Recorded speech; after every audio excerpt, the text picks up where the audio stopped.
counts for one entry during the month that it's submitted. So if you're interested in that, be sure to enter after this podcast is over.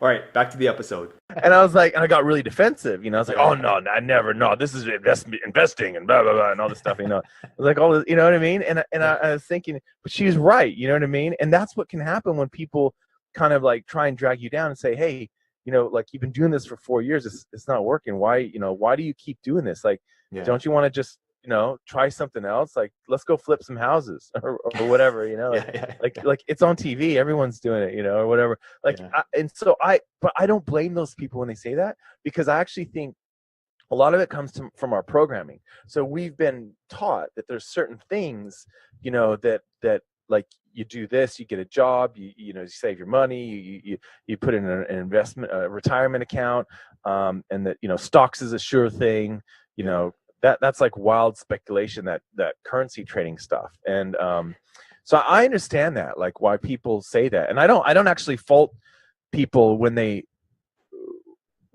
try and detract and say that like tell you as a trader, like I don't know if you should be doing this. Because I think it comes from a good place. I just think that in their minds, they're trying to they're trying to help you. They want to pull you out of this, like that. Like my roommate's sister, who said, hey, do you think you ever get addicted to that? That was coming from a good place, you know what I mean? Like she wanted to help me.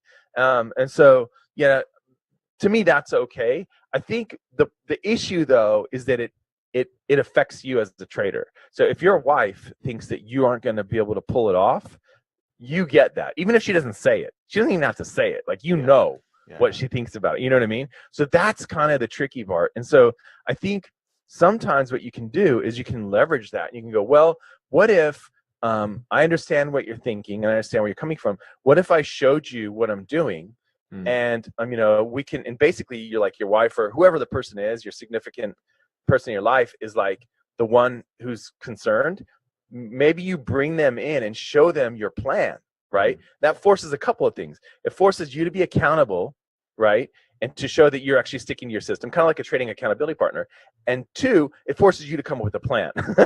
Most people don't. Most people don't have either. They don't have a plan, and they don't have anyone to be accountable to as a trader, and that's the issue. And so, and so, if you can map it out, and when I say a plan, I don't mean like a 12-month plan. I mean like a 5-10 year plan, saying, okay, we're going to do this, and then when this happens, I'm going to do this, and then I'm going to do that. And you want to give, you know what I mean? And so you're kind of like they're on your team now.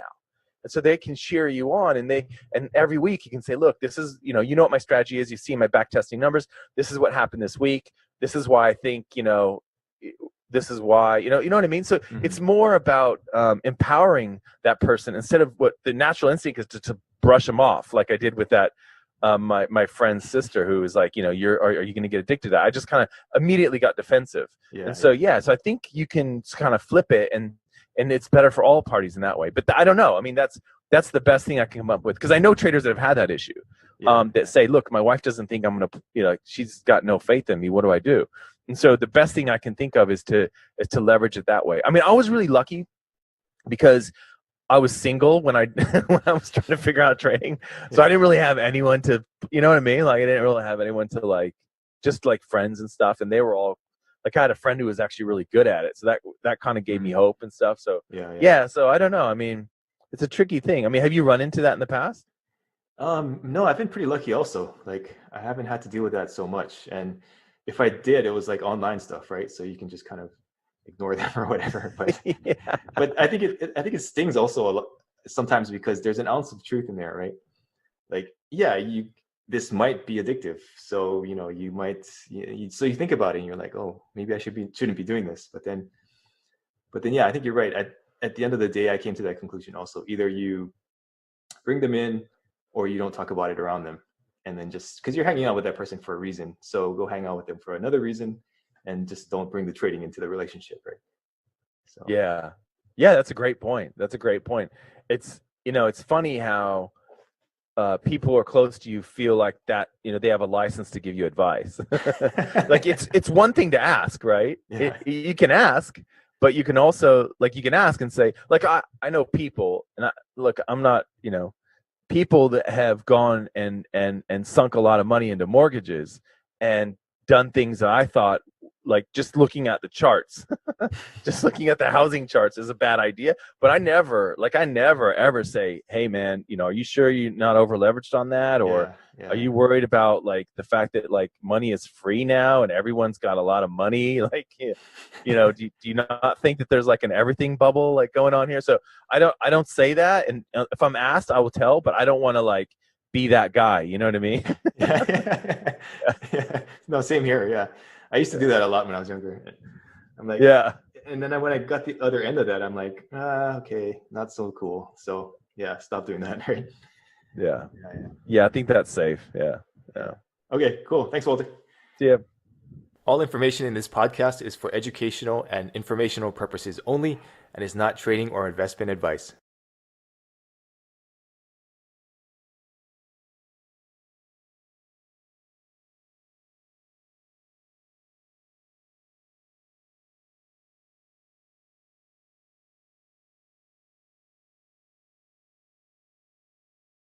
Right now I have a bunch of trades on, right? And one of them doesn't look good. It looks like it's probably going to get stopped out. Hey, it's Walter here, and you're at the Think Profit podcast, where we're going to help you develop a rock-solid trading confidence and avoid the potentially endless cycle of system switching.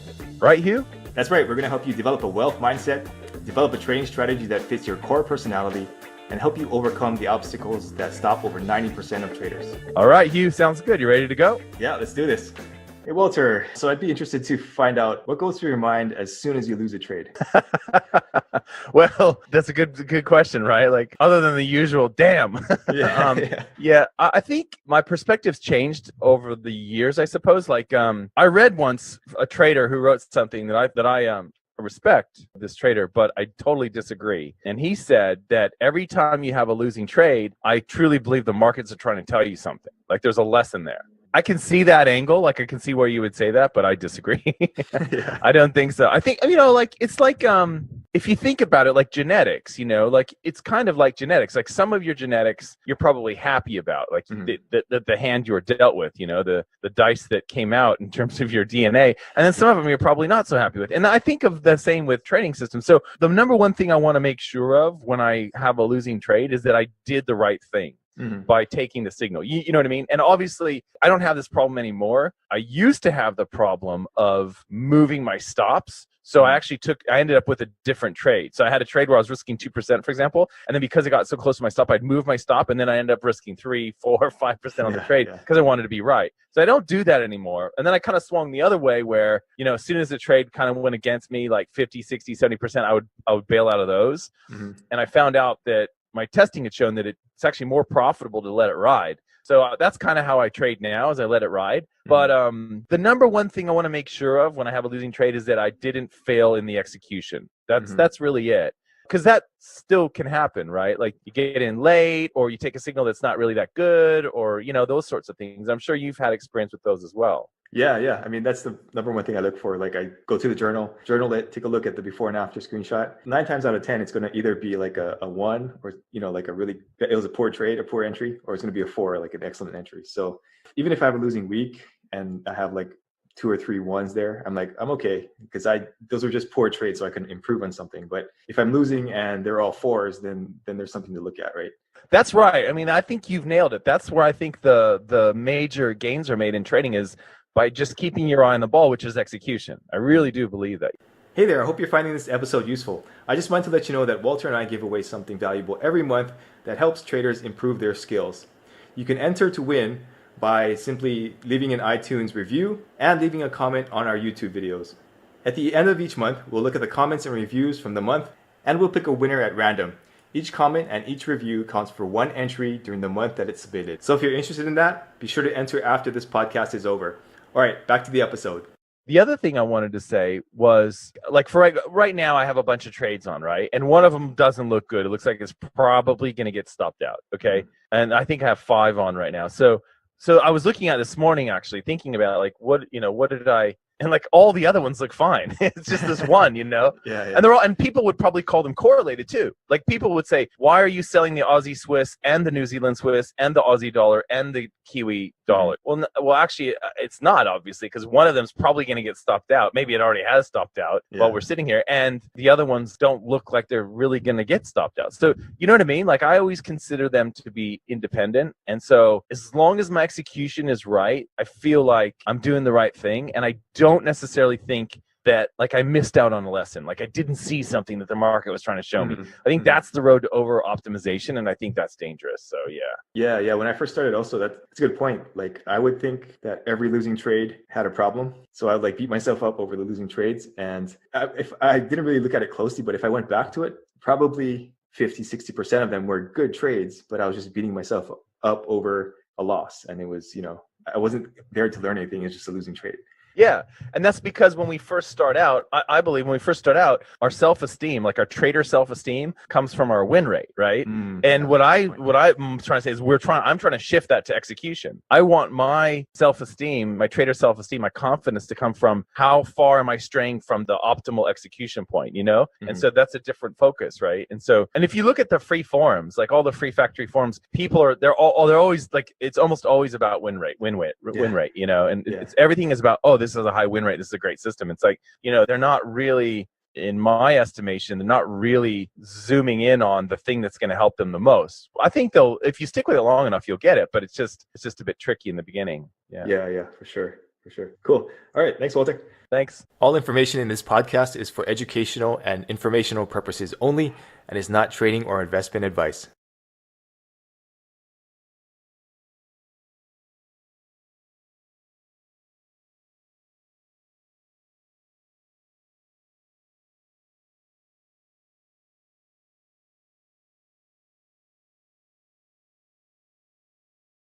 I don't really do any trading early in the morning. It's more about just babysitting the charts, making sure that, you know, everything's going well.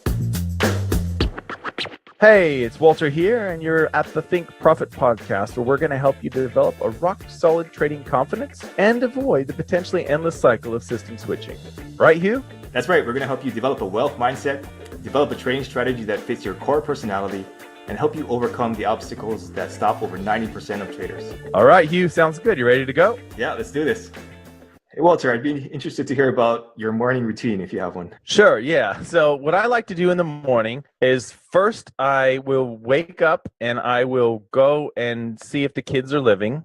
And they're not beating up on each other or anything like that. As we're recording this, we're in Australia, we're kind of like on lockdown or whatever, like most places in the world. Yeah, so just making sure that they're all right, that they're fed and they're happy and stuff. Then what I'll typically do is I'll go and look at my charts. So where I live in Australia, the daily candles, the 5 p.m. New York time daily candles, they kind of shift over in the morning. Depends on the time of year. Sometimes it's 9 a.m., like in the summers down here, which is the winters in the northern hemisphere. And right now, which we're going into winter, it's autumn now in Australia. So it's actually earlier at 7 a.m. So all I really want to do when I check the charts is I want to make sure that nothing crazy happened. So I'll check the charts, make sure that nothing crazy happened. So there's two ways to look at it. So in the morning, if I have a trade, I will check the trades, right? Yeah. If I don't have a trade, I will scan the markets that are on my watch list, and I have like a method of highlighting those pairs, and I will see how they're looking, right? And that's basically it. And later on in the day, what I'll do is I listen to my hypnosis and I listen to my brainwave entrainment.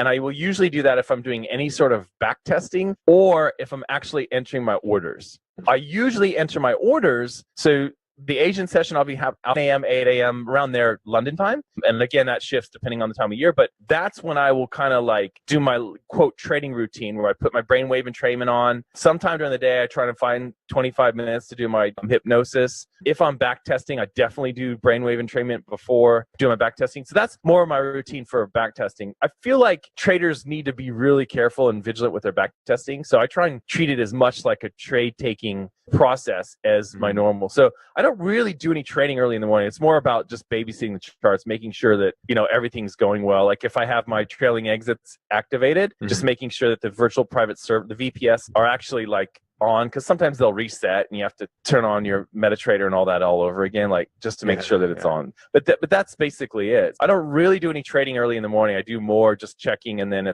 it's for me where I live, because I want my trades to get kicked in during London or New York. It's actually kind of later in the day where I do my major trade, which is basically when the kids are having dinner. So it's really, it works out well. I can kind of duck off and go and do my stuff. Yeah.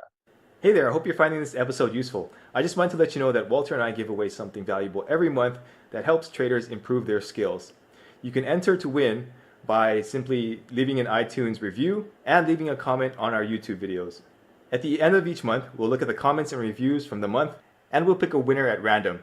Each comment and each review counts for one entry during the month that it's submitted. So if you're interested in that, be sure to enter after this podcast is over. All right, back to the episode. What about you? What's your method? For me, it's get up in the morning, take a shower. I do the cold shower thing. After that, do a little meditation, and then check the charts. For me, it's a little bit different because you're just coming out of New York in the morning for us. Yes, same thing. It's more like, do I move my stops to break even if something hit? Is the EA or the management working right? Stuff like that. And then kind of go along with my day. And then towards like at night, then look at trades and look for potential like setups and stuff like that. So yeah. I often think, like, if I lived in the States, it's so hard. Like the West Coast is such a hard time zone because I think it's the toughest one. It really is. I can't get around it. Like I would almost want to live in the Virgin Islands or like the Eastern. I used to live close to the easternmost point, or I would get up early. See, the thing is, I really like getting kicked in during London, though. That's the thing. Like, so really, you have a couple of choices if you live on the West Coast. If you live on the East Coast, you can just get up early, and you're probably going to be okay. Like, get up at 5 a.m., 4:35 a.m., just kind of live on that kind of schedule, and you'll probably be fine. But if on the West Coast, I almost think this is what I ended up doing when I lived on the West Coast of the U.S. is I would just kind of stay up late as I could to put my orders in around midnight, 1 a.m., and then go to sleep then. You know what I'm saying? Yeah. So that's how I do it. So if you're trading the daily charts, it's pretty, like, I just don't want to be triggered during Asia. That's the biggest thing I'm worried about. So I try and wait as long as I can through Asia. But yeah, I mean, it's what you want. It depends on what you want to do, I guess. Yeah, what you make of it, right? Yeah. Exactly. Yeah, and your style too. Like, for example, look, if I were a reversion to the mean trader, I like to trade a lot of breakouts and trends. But if I was more of a reversion to the mean trader, I would actually probably just trade so I was trading lower time frames. So I would probably just trade like New York Open, or I would trade like Asian session even, or Fridays, when you get like a Friday retracement, which is pretty consistent. Like that's what I would probably do. That would be, in some ways that would be easier. Like if that was my bread and butter, reversion of the mean, I could actually, because the good news about that is they happen so like predictable. Like, a lot of times when New York comes in, it's going to revert, or when London comes in, it's going to revert, or when New York closes, it's going to revert. Like there's this typical times where Fridays, end of the week, it's going to revert. Like it's really Asia, almost always, not always, but a lot of times it's going to kind of drift one way and revert. So in some ways, that's kind of I wish I had that mindset where I wanted to trade that way, because it's kind of like it's good if you're time poor. Like you can set aside certain blocks and go, okay, well, this is when it should happen, right? Yeah. That's true. Yeah, I do the same thing. I stay up till like 1 or 2 and then put the trades in. But even Hawaii was better. Yeah, even Hawaii. Exactly. Even Hawaii is better. Yeah. I actually think if I had to choose, I would say the best time zone would be like Thailand, Indonesia over there, because what happens is London, it starts kind of in the afternoon there, like, 3 p.m. or 2 p.m. Like that's pretty cool because you can see London open, and then later on in the evening you can see New York open. It's just like that would be the best. Yeah, that would be the best. Like Thailand, Indonesia, right around there. You could live in Bali, get a big fat house for like nothing. Yeah, exactly. Yeah. All right, cool. Well, thanks for sharing. Thanks. All right. All information in this podcast is for educational and informational purposes only and is not trading or investment advice.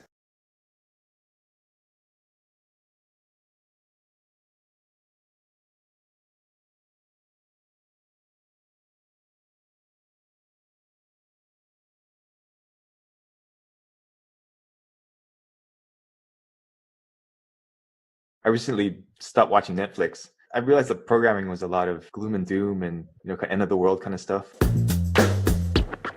Hey, it's Walter here, and you're at the Think Profit podcast, where we're going to help you develop a rock-solid trading confidence and avoid the potentially endless cycle of system switching.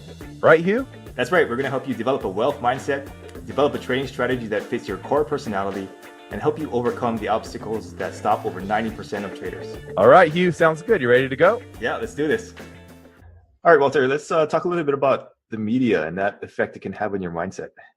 So for me, the biggest thing about the media is that the guys that you listen to on those business channels who talk about the markets and stuff, at least half of them are wrong.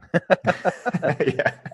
The other And half sometimes, right. yeah, and sometimes more than half. Like, Yeah, you have situations like, especially where there's a roaring bubble or something. It's really hard to find the dissenters. Like, they're very few, and sometimes they don't get any airplay. Peter Schiff comes to mind. So people who follow Peter Schiff would know. He was one of the lone voices, in 2006, 2007, saying that the housing market was going to crash in the U.S. And he was literally laughed off the TV. Like, all the other guests thought you were an idiot. Like, literally. And he ended up being right, of course. And so, I think it's easy to read newspapers or like The Economist or, whatever, Sky News or CNBC in the States or whatever it is in your country. Like, it's easy to kind of get locked into that. And I think that's a mistake. Even, FX Street is interesting because at least at FX Street, they have multiple points of view. Like, in other words, like fundamental points of view and technical points of view, which is I think really good. Usually when you're looking at the TV, you're only going to get the fundamental point of view. Yeah. And that's why when I talk to people about trading that don't know anything about it, they often go,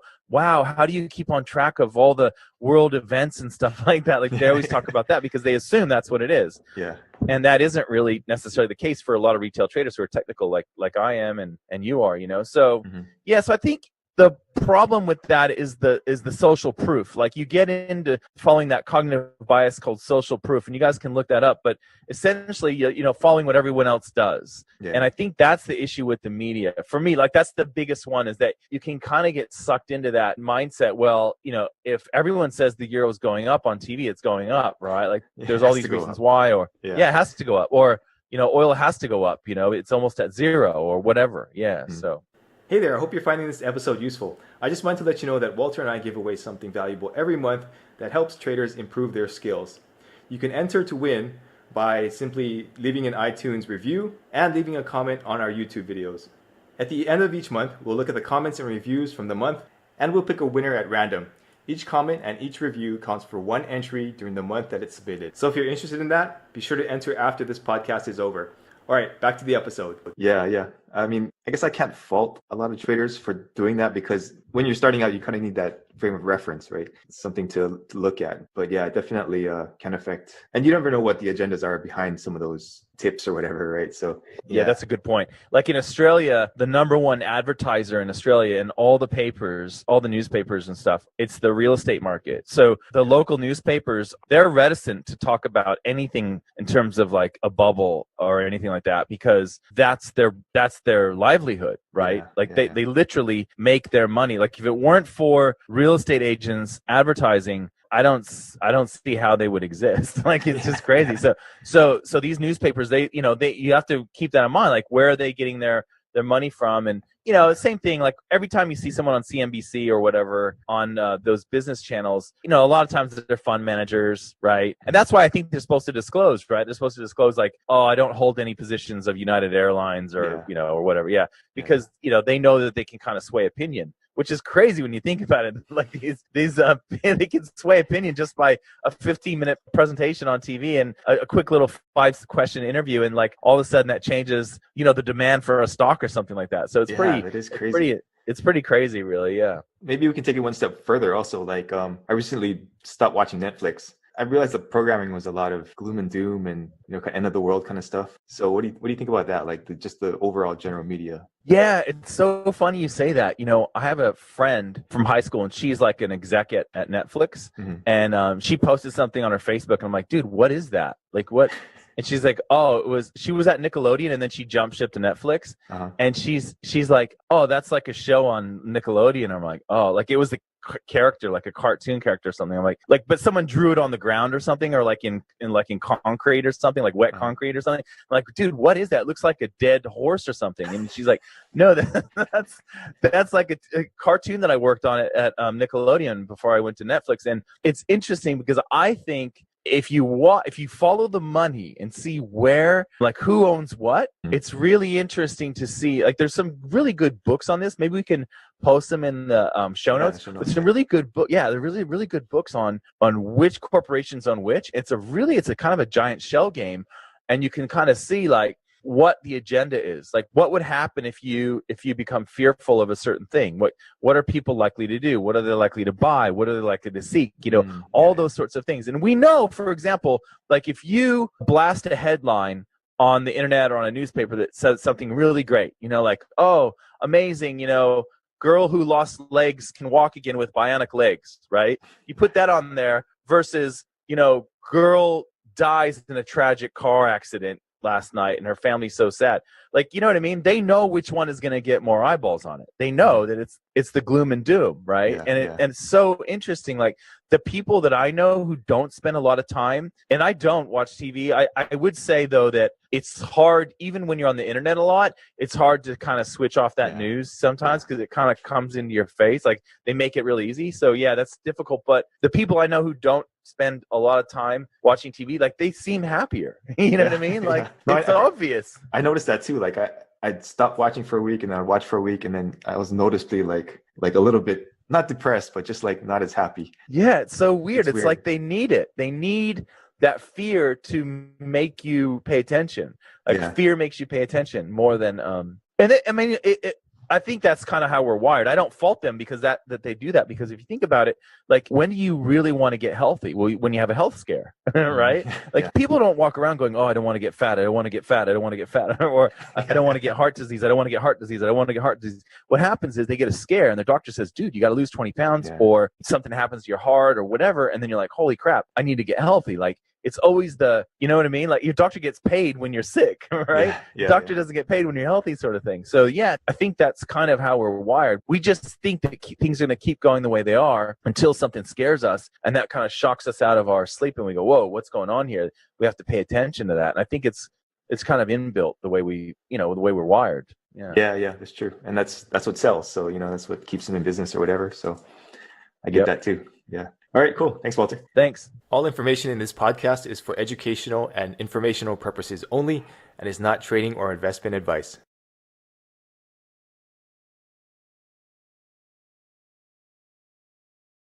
Holy crap, this guy made $7,000 yesterday, before he ate breakfast. and the reason why he did that is because it's all demo.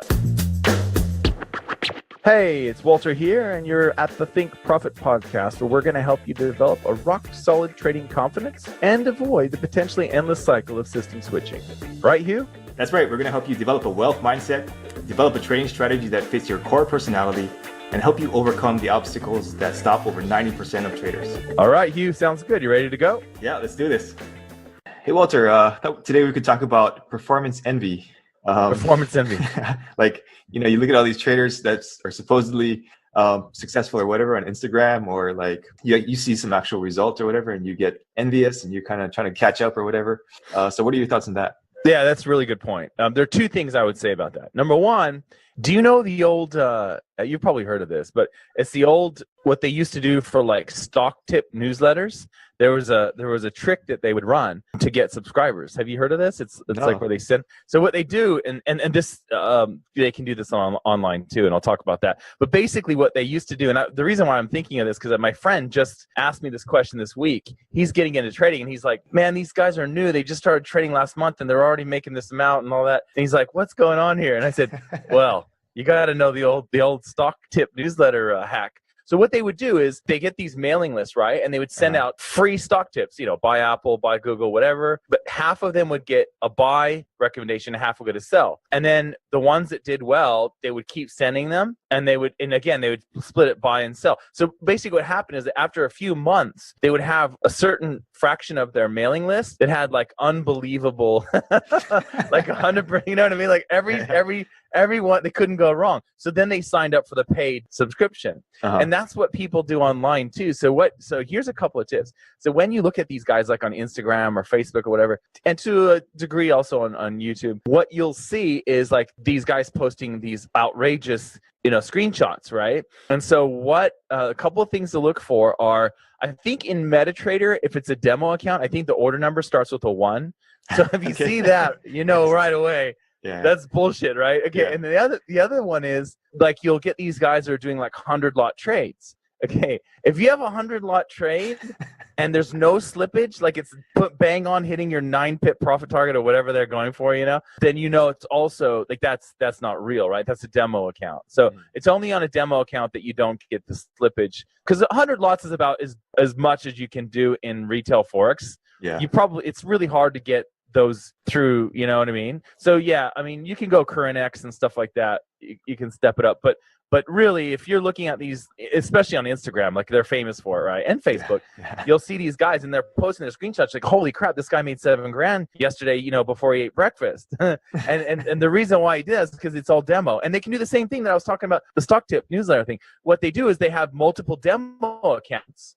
Buying the euro, selling the euro, and they just keep doing that. And then eventually they'll have like a demo account that's like unbelievable, right? Because they just keep, and so that's the same thing. So you just have to be wary of that, I think. And I mean, it's like finding a friend, right? Like if you're trying to find a friend, there's certain things that you like in them. And I think that's the same thing with your trading mentor. Like there's certain people that you kind of jive with and you're like, I get where this person's coming from. It makes sense. Yeah. This is what I need to work on, right? I mean, that's what it is. It's not, I mean, I'm not here to bag against other mentors. There's some really great mentors out there. They just have different approaches and they have different personalities and they structure their lessons in a different way. So it's really more about you finding a good match based on that, rather than looking for the guy with the best demo account on the internet. You know what I mean? Like that's not going to help you, right? Yeah. So that's my thought anyway. Yeah. I mean, it's actually really easy to just also cherry pick only the winning trades, right? Of course. Yeah. So like, I mean, that's what I see a lot in the accounts. Like, oh, this guy's winning every week, but he has no losers. What the heck? So yeah, it's so funny, man. Hey there, I hope you're finding this episode useful. I just wanted to let you know that Walter and I give away something valuable every month that helps traders improve their skills. You can enter to win by simply leaving an iTunes review and leaving a comment on our YouTube videos. At the end of each month, we'll look at the comments and reviews from the month and we'll pick a winner at random.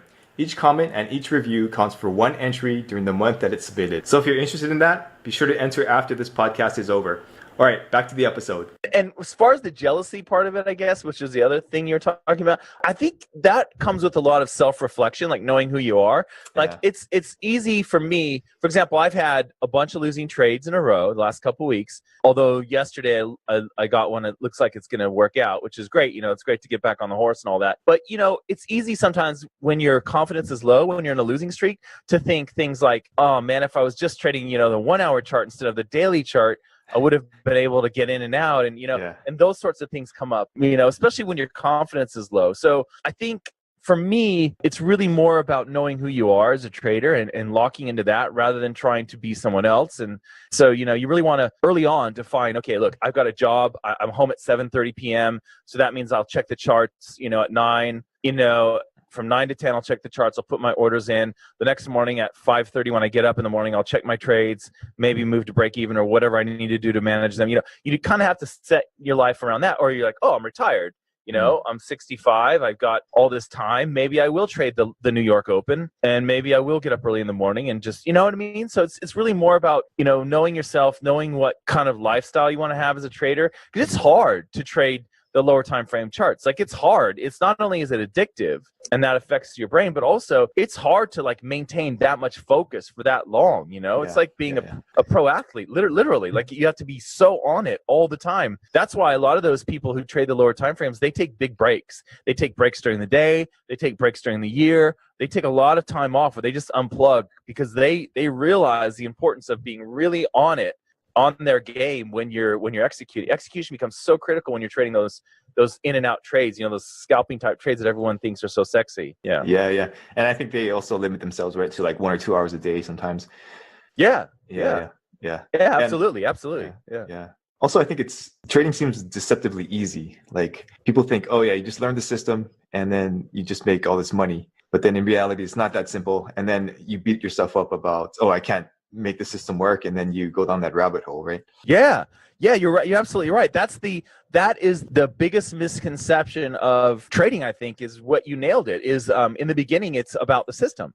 Mm-hmm. It's not. It's about you. Like, it's about you and how you execute the system. So that's why, for example, you'll go on the Free Factory forums and you'll find people saying, someone gets on there and says, this system works brilliant. I've been making lots of money, blah, blah, blah. Here it is. Hey guys, do you want to make it into an EA or, you know, or improve it or something? They usually say, I want to improve it, or I want to, you know, automate it because I hate sitting around the chart, you know, looking at the charts all day. That's usually how it starts. And then other people get on there and they'll look through it. They'll test it out. They might even trade it live. And they'll go, dude, this sucks. It doesn't work. Mm-hmm. Okay, why is that? You know what I mean? Like, why? How can we both have the same thing and not in that? And that's the same reason why you can't go by the trader that has the best track record and say, that's what I want to do. Because they might not trade in a way that makes sense to you, and you might not have enough time to trade the way they do or whatever. Or maybe they're trading the London Open and you're sleeping during the London Open, or what, you know what I mean? So it really comes down to, you are the system. Yeah. And so, you know, as you know, a lot of work you do is going to be on making sure that you follow the rules, that you are in a good mindset, that you are in a situation where the easiest path for you to follow is to actually follow the rules of the strategy. Like that's what you want. You don't want it to be where a different path is easier. Yeah. And like you say, I think it really comes down to knowing yourself and taking control of the situation. A lot of times I think too many traders try to pass the buck onto the system or the mentor or the trading buddy or whatever. But if you take responsibility, then that's when things start to change, right? Yeah. It's not the broker's fault. Exactly. It's not your mentor's fault. They're not it's not the system's fault. Yeah, exactly. Yeah, right, that's cool. right. Thanks, Walter. Thanks. All information in this podcast is for educational and informational purposes only and is not trading or investment advice.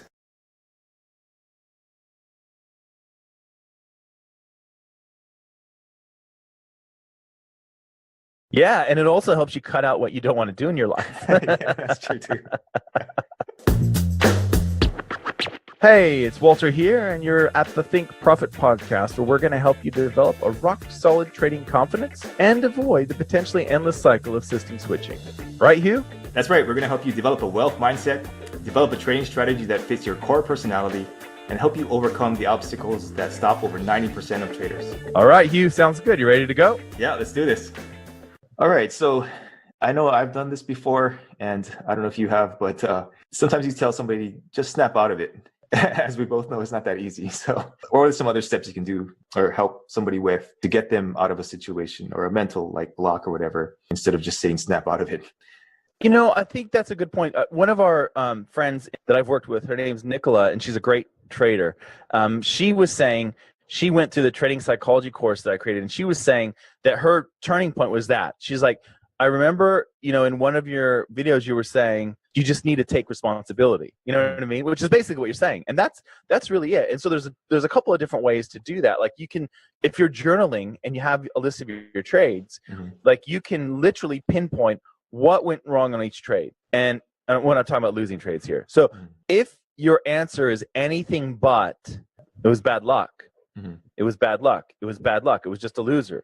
If it's anything other than that, then that means that you're like, there's something else that's impacting your trading, right? It's not the random sequence of winners and losers. So, and another way you can do that is, so you can look in your journal and find it, right? You go, okay, well, I keep doing this. I keep missing the trades. I'm always an hour late. So I'm getting in late. My stop loss is too far. I'm risking too much. And that's affecting my reward risk ratio, for example, or something like that. Or every time I have a signal at this time, I miss it because I'm on my way home from work. Or every time I have a signal after 4 losing trades, I don't take it because I'm worried it's going to be another loss, for example. Yeah. You know, those sorts of things, whatever can creep up. That's one way to see it, is in your journal if you're journaling. But another thing is to ask why. It's called like the 3 whys. I don't know if you've heard this. So what you do is you go, the reason why I'm trading is, or the reason why I'm having trading challenges is blank, whatever it is. So you write it down. Okay. But why does that happen? right? So for example, like the reason why I'm is because I'm getting in my trades late. Okay, all right. Well, why are you getting in your trades late? Well, I'm getting in my trades late because I'm on my way home from work, and that's when the 4-hour candle prints, and I can't do it because I'm on the train or whatever, and I don't have phone reception, or I'm on the BART or whatever. You know what I mean? Like, I can't do it. And so by the time I get home, it's too late. Hey there, I hope you're finding this episode useful. I just wanted to let you know that Walter and I give away something valuable every month that helps traders improve their skills. You can enter to win by simply leaving an iTunes review and leaving a comment on our YouTube videos. At the end of each month, we'll look at the comments and reviews from the month, and we'll pick a winner at random. Each comment and each review counts for one entry during the month that it's submitted. So if you're interested in that, be sure to enter after this podcast is over. All right, back to the episode. Okay, well, why is that happening? Oh, well, the reason why I'm on the train when I'm going home is because that's how I always go home. Could you do something else? Well, yeah. Could you wait until the 4-hour candle prints and then maybe take a look on your phone? You know what I mean? Could you open up your laptop and check your charts in the BART station or outside of it in a cafe or something before you get on BART and just get on a later? Like, there's always a, you know what I mean? Like, there's always a solution. It's just difficult when we put these barriers up and we say this is why, but it's usually not why. There's always something behind that. You can dig deeper and figure out the real reason why is because, well, I want to get home early and I only want to get on the 6:20 train. I don't want to get on the 6:45 train. Like, that's the real reason why, you know what I mean? Yeah. So there's lots of different ways to do this, I think, to kind of dig into, what's going on and what, because it's so easy to say, oh, it's just, I keep missing these trades, or, oh, my broker keeps slipping me, or, oh, the markets are too volatile now. Well, why are they volatile now? So you can use the 3 whys, and you can do 4, 5, 6, however long it takes you to dig to the real reason. And then also in your journaling, you should be able to throw your trades into a bucket. All your losing trades should go into one of 2 buckets, either bad luck or I screwed up. I mean, that's it. There's only 2 buckets, really. Yeah. No, I agree for sure. And I think once you start asking those whys, it really comes down to much deeper reasons, right? Like, I don't have self-confidence, or I don't know what else there could be, like, I don't think this is actually going to work, or whatever, right? Yeah, that's it. That's totally it. Yeah. It's kind of surprising once you start asking those questions, what comes up. Like, you might not expect it, but especially like with your dream analysis thing that you use, right? I was surprised you came up on that one too. So I don't know if you want to talk about that a little bit. Yeah. I mean, it's in the course, but you get what you trade for course. But basically, what you're doing is you're trying to figure out what the themes are, right? And you'll notice recurring themes in your dreams. You will notice a couple of really important memories that you remember from when you were a kid, right? And those things. What you're looking for are patterns. And if you want to ask the 3 whys question in a really good state of mind, try to do it right as you wake up or right as you're going to sleep. Really, it's almost better right as you're waking up, because or after you meditate, right? So you want to be in that really calm state of mind where things, you let them bubble up, like you're not repressing them, you're not pulling them down. So like the first thing you think about right when you wake up, just why is this happening or whatever, or it's probably going to be easier to get into like a hypnotic or a meditative state and do it. But that's really powerful too, is to be in that state and then trying to dig into it and figure out what's going on. That's really a good technique for people who want to get into that. Or look at your dream themes, or look at the biggest things you remember, like your biggest childhood memories. And why do you remember those? And what does that say about you? What does that say about, can that relate to any patterns, in your life? Those sorts of things. Yeah. And how do you feel about that? Those events? Exactly. How does it make you feel? That's right. Yeah. And I personally found also just kind of building the habit of whatever you're doing during the day, ask yourself, how do I feel about this? And I found that can help you find some patterns also. Yeah, and it also helps you cut out what you don't want to do in your life. Yeah, that's true too. I don't want to be answering these emails or whatever, you know what I mean? Like, somebody else do it. Yeah. Okay, cool. Thanks, Walter. Thanks. All information in this podcast is for educational and informational purposes only and is not trading or investment advice.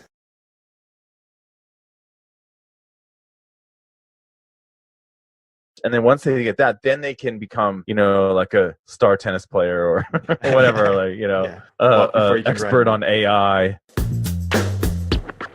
Hey, it's Walter here, and you're at the Think Profit podcast, where we're going to help you develop a rock-solid trading confidence and avoid the potentially endless cycle of system switching.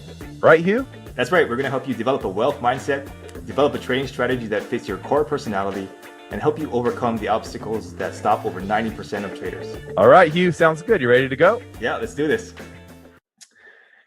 Walter, what do you think your psychological edge is? I know we always talk about like trading systems and having a trading system edge, but what about a psychological edge? What do you think yours is? Yeah, that's a good question. So the way I look at it is that a lot of traders, especially the ones that are kind of new to the markets, those are kind of like the easy ones to to take money from, because this isn't really kind of an area for them in a lot of cases, I guess. And so my edge really is that I realize that this is where I need to focus on. You know what I mean? Yeah. So that means doing whatever I can to be, there's two parts: aware of what's going on psychologically, and then to improve my psychology, right? And so there's lots of different tools for that, and lots of methods for both, really. So if you want to become aware, there's journaling, there's meditation, there's just like becoming more mindful. I know that's kind of like a buzzword nowadays, but that kind of thing. And that's a little bit easier, I think, for introverts, because introverts are, which I classify myself as, because introverts kind of, we think more about, like, we like time alone and kind of decompress, and we think more about what's going on. Yeah. So I think being aware of it, and then having the, like, a plan to improve, those are the two things I think that everyone needs to be, because if you don't have awareness, then, like, you know, you've got nothing, right? So that's how I see it. What about you? What's your take on that? Yeah, I think the biggest gains have come from awareness, basically, and just trying to pinpoint what the issues are, and then finding out the true reason behind those issues, or the true cause of those issues, and not saying, oh, this is just, you know, I'm just revenge trading. Okay, so why are you revenge trading? Are you mad at your mom from when she was, like, you know, yelling at you when you're a kid or something, right? So just digging into that, I think, really gave me that awareness. And I think for me, at least, awareness is the number one thing also. Hey there, I hope you're finding this episode useful. I just wanted to let you know that Walter and I give away something valuable every month that helps traders improve their skills. You can enter to win by simply leaving an iTunes review and leaving a comment on our YouTube videos. At the end of each month, we'll look at the comments and reviews from the month, and we'll pick a winner at random. Each comment and each review counts for one entry during the month that it's submitted. So if you're interested in that, be sure to enter after this podcast is over.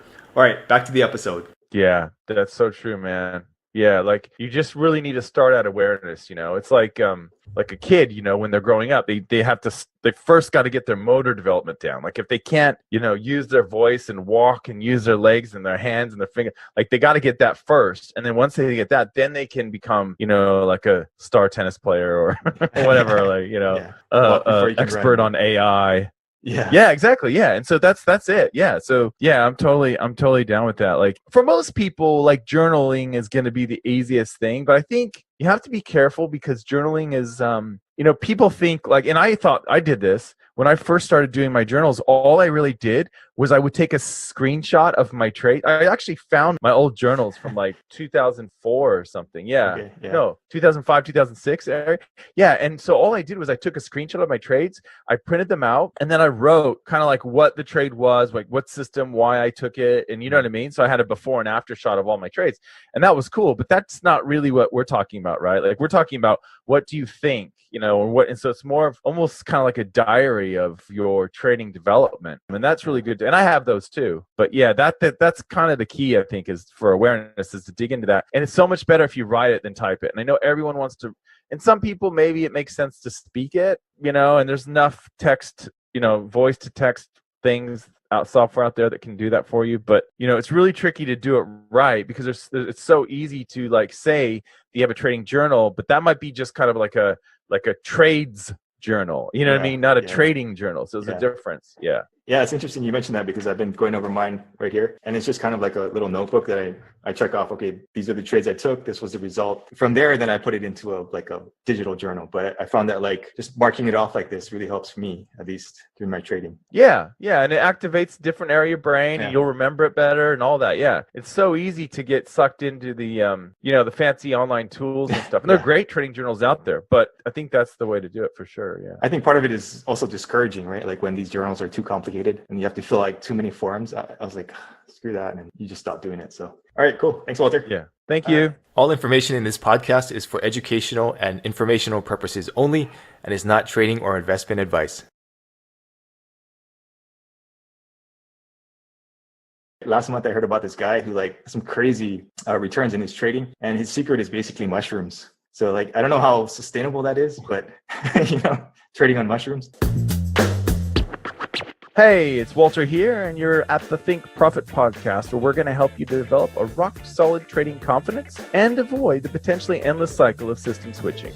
Right, Hugh? That's right. We're going to help you develop a wealth mindset, develop a trading strategy that fits your core personality, and help you overcome the obstacles that stop over 90% of traders. All right, Hugh, sounds good. You ready to go? Yeah, let's do this. Hey, Walter, how do you tell the difference between your knowledge or your skills at work and your ego telling you what to do? That's pretty good, isn't it?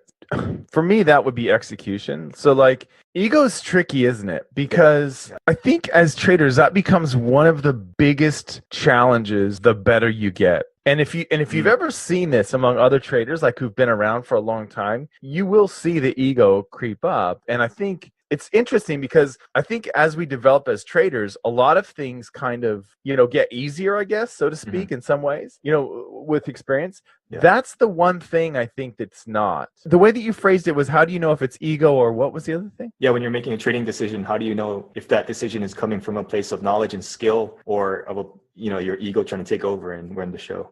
Yeah. So for me, it always comes back to execution. So I need to answer this question. In this part of the trade, whatever part it is, it could be the risk management, the pyramiding, the entry, the exit, whatever. In this part of the trade, did I do what I am meant to do, right? And if I didn't, and you even see this in traders like George Soros was famous for it in his interview in the Market Wizards or New Market Wizards or whichever book he was in. A lot of traders, like if you go to the Traders Who Speak and stuff, those things, you'll see it. You'll definitely see it where these guys get up there and they say things. And it's funny because then they get sucked in this trap where it's like, you must do this. Like, this is the only way you can, you know what I mean? Yeah, make money in the markets. And I understand why they say that, because that's their experience. And like, they're like, well, man, I mean, look, I look what I've done, Yeah. I get that, but that's tricky. I think that's a big trap. The longer you trade, obviously a lot of people are going to fall by the wayside because they quit, but the longer you trade, which means obviously you're making money, the more ego can seep in and convince you that you should break your rules in this instance, or you should do something different in this instance, or that you are responsible for your results and not your system. Hey there, I hope you're finding this episode useful. I just wanted to let you know that Walter and I give away something valuable every month that helps traders improve their skills. You can enter to win by simply leaving an iTunes review and leaving a comment on our YouTube videos. At the end of each month, we'll look at the comments and reviews from the month, and we'll pick a winner at random. Each comment and each review counts for one entry during the month that it's submitted. So if you're interested in that, be sure to enter after this podcast is over. All right, back to the episode. Really, because it's kind of like you're a bus driver. You're just driving the bus. Like, you can drive a VW bus or you can drive a Mercedes bus. Don't matter. Like, you got to drive the bus and not wreck it, Yeah.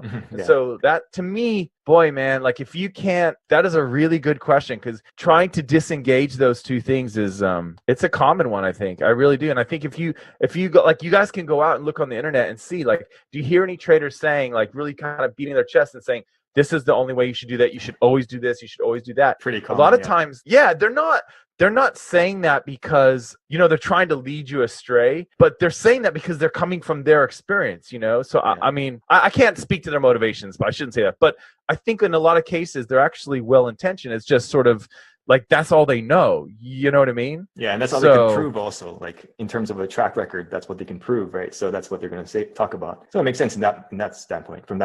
Yeah, and that's why I think, just reading those Market Wizards books is so good. Like, that was the real eye-opener to me. The big lesson from those Market Wizards books by Jack Schwager was that, like, there's so many different ways. Like, you come across all of these interviews and you just realize, man, like, this guy did that and that guy did the opposite and they both made money. Like, what the, like, you know what I mean? Like, it's really kind of it'll snap you out of the idea of finding the holy grail or the perfect strategy, because you're like, dude, all these guys did totally different things.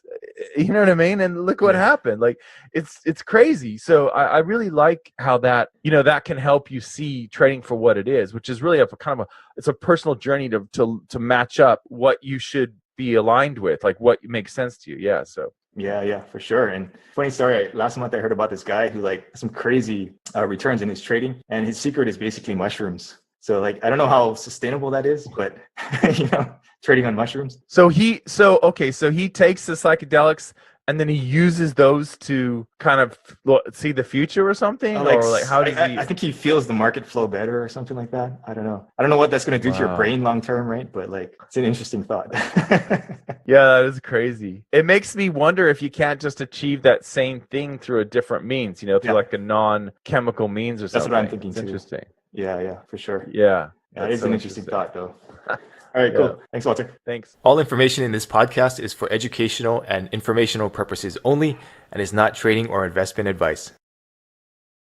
I love this analogy. My friends who are into martial arts, they like, be like water, like free flowing. Hey, it's Walter here, and you're at the Think Profit podcast, where we're going to help you develop a rock-solid trading confidence and avoid the potentially endless cycle of system switching. Right, Hugh? That's right. We're going to help you develop a wealth mindset, develop a trading strategy that fits your core personality, and help you overcome the obstacles that stop over 90% of traders. All right, Hugh, sounds good. You ready to go? Yeah, let's do this.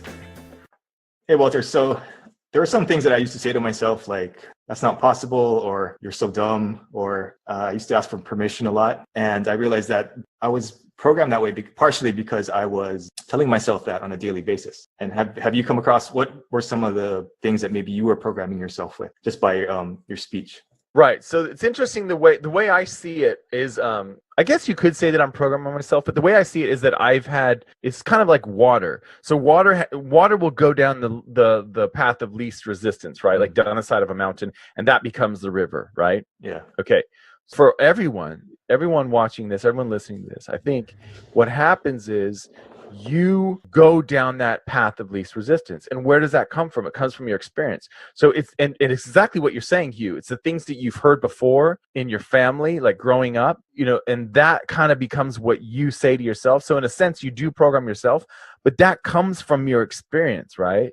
So your individual experience growing up, and particularly experience that you had with the important people in your life, and the experience you had, like the relationship you had with money, that to me is what you're talking about. Does that make sense? Yeah, for sure. Yeah. So what you're saying is true. Yeah. Go ahead. So you're basically just perpetuating whatever was programmed into you, right? Yeah. So yes, but I have a very subtle distinction, because I agree with everything you're saying, except I wouldn't say, just me, I wouldn't say it was programmed into you. I would say, like water, like you're like water, right? Like, so we're like the water. I love this analogy.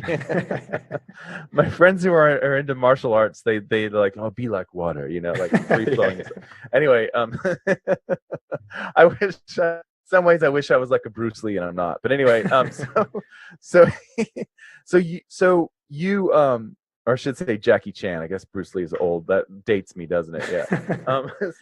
So what I would say, instead of saying that what's been programmed into me, I would say what I've found to be accessible, or like what's easiest for me to latch onto. And what's easiest for me to latch onto as a trader and as a person is what was around the house, what the things that I heard growing up, right? So I'll tell you what the big two for me were that I mostly grew up basically in a single parent household. Okay. All right. And so, my mom had relationships and stuff, but my father, I affectionately call him my sperm donor, because he was gone by the time I was 5, that sort of thing. So that was a big one for me, was trying to figure out, like, am I worth anything? If I was worth something, surely, you know what I mean? Like, if I was actually worth something, surely my father would be around. Like, he left.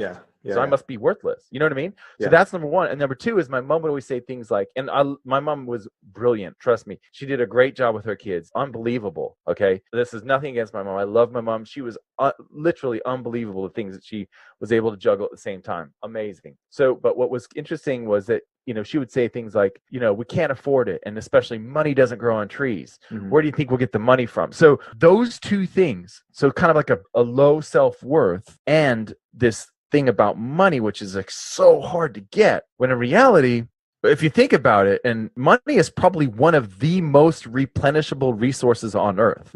I mean, they literally print it out of thin air. Exactly.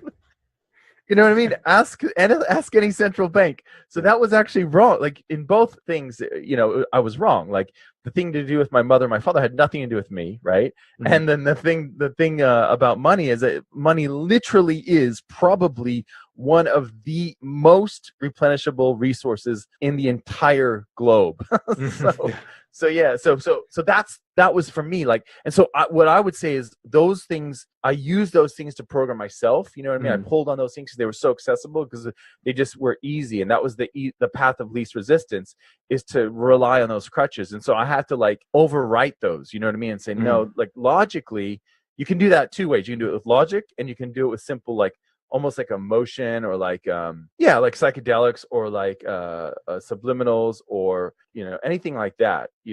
Hypnosis is a little bit of both logic and emotion. But so that's kind of it's kind of an interesting way to say it, you know what I mean, like that you've been programmed that way. I would say, we have the choice to program what we want.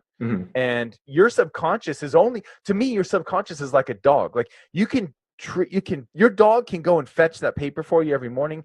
Your dog can make sure that he does his business in the right corner of the yard, all that stuff, right?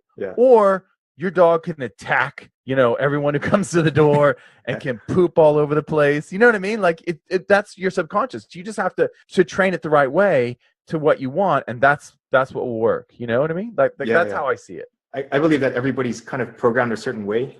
I think it's kind of hard to get out of that. What do you think about that? Like your innate, whatever personality that you're born with? Yeah, in some, like in psychology, they talk about internal locus of control and external locus of control. So the people that say like everything is due to them, like, oh, I'm in this situation because of the world around me. And then there's those people who say, well, I'm in this situation, but I basically chosen this situation through my path, the decisions I've made in my life. And so I need to, if I want to get out of this situation, I got to make other choices, And so you kind of see that in people who say like they're stuck in a job or whatever, when really I think internal locus of control is more realistic, and that you chose to go a certain way and got there. And so that's how I would say about your subconscious beliefs and those beliefs that are really kind of driving our everyday behaviors. You're right. I mean, you're right. Okay, you're right. The reason why it's so difficult to reprogram yourself is because most people aren't aware. They're not even aware. Like they're not even aware of the things they say to themselves. Yeah.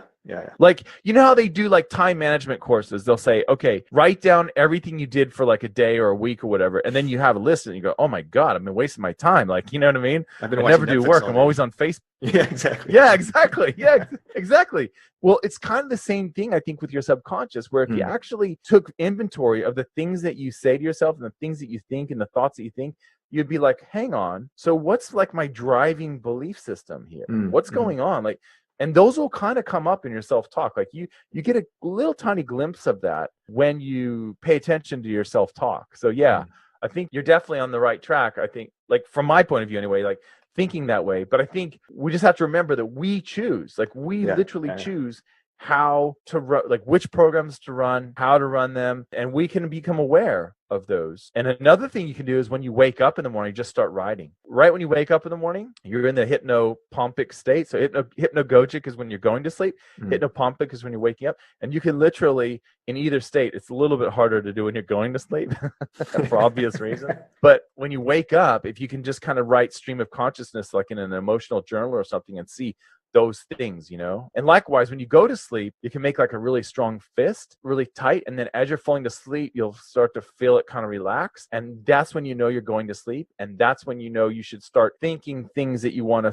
sort of seed your subconscious. Like it might only be one thing, I take the best trading opportunities according to my strategy. I take the best trading opportunity, or whatever, whatever you're trying to, I attract money easily, or whatever you're trying to, like, you know what I mean? Overwrite with all that stupid crap that we've accumulated over time. Yeah, no, you're right. I think the programming is in the beginning of your life, basically. But then if you don't have the awareness to overwrite that, then it's going to rule your life. But you're right. If the awareness is important, and you just have to overwrite that at some point. Hey there, I hope you're finding this episode useful. I just wanted to let you know that Walter and I give away something valuable every month that helps traders improve their skills.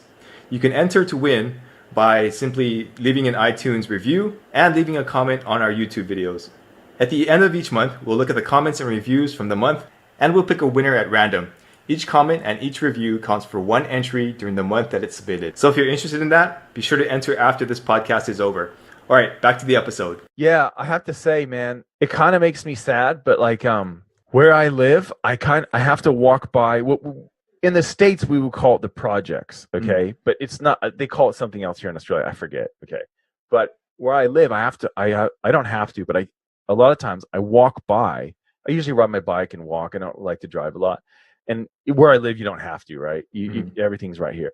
So I go by these projects, and it kind of makes me sad because I see exactly what you're saying, Hugh. Like, I see people, especially with their kids and stuff, and the things that they say, and I feel like, man, it would be so easy to, not easy, but if they just had this one thing, you know, if they just took stock of what they think and how that, you know what I mean, like how that's driving their lives, if they could just kind of just become aware of that and flip it, you know, it would make a big difference. And if people just feel like they're stuck, you know. Yeah, no, I had a similar experience last week.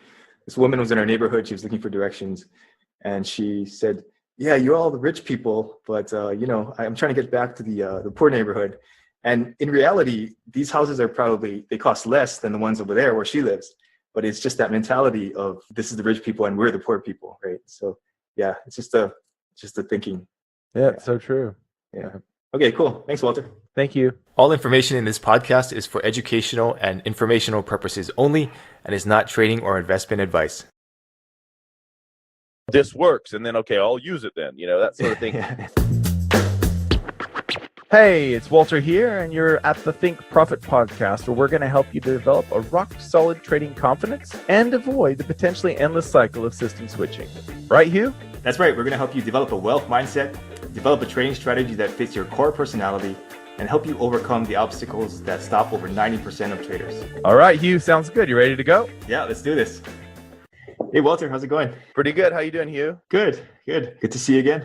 Yeah, exactly. All right. So new podcast, slightly different topic. So I guess we can get started with the first one, which is, let's do it. Is psychology or your trading strategy more important? Yeah, that's an interesting question. I guess it's like in science, you know, or in psychology, they're always nurture versus nature. For me, personally, I think I look at it, I did my PhD in developmental psychology. So we're looking at different stages. And so the way I look at trading is kind of the same way, where as traders, we go through different stages, and you may have a different experience to me in terms of, you know, what trading, like what that journey's been like. But I think that there tends to be an overarching commonality among traders, which is essentially that, you know, in the beginning, it's all about the system, and the entry especially. And then later on, you start to learn about the importance of exits. And then maybe you start to get into the importance of your risk rules. And the other side, I kind of look at them as two sides of the same coin. Risk and psychology is sort of the same thing. I mean, in a sense that if you really mess with your risk and really ramp it up, that will affect your psychology. And we all know that as traders, like the sleepless nights, worrying about the trades and things like that. Yeah, right? You get your alarm set and everything, right? Hey there, I hope you're finding this episode useful. I just wanted to let you know that Walter and I give away something valuable every month that helps traders improve their skills. You can enter to win by simply leaving an iTunes review and leaving a comment on our YouTube videos. At the end of each month, we'll look at the comments and reviews from the month, and we'll pick a winner at random. Each comment and each review counts for one entry during the month that it's submitted. So if you're interested in that, be sure to enter after this podcast is over. All right, back to the episode. Yeah, so I think psychology is very important. Probably if I pressed, I'd say it's the most important, but I think it's only important to you once you've already gone through those first stages. That's my point of view. You know, I don't know. What's your experience been like? Yeah, I mean, I kind of think that if I had to put a percentage on it, maybe about 90% is psychology, because a lot of people, think, oh, the system, but that psychology is going to help you stick with the system, number one. Number two, keep searching for systems until you find something that works. So I think the psychology is like a really big part compared to the system overall.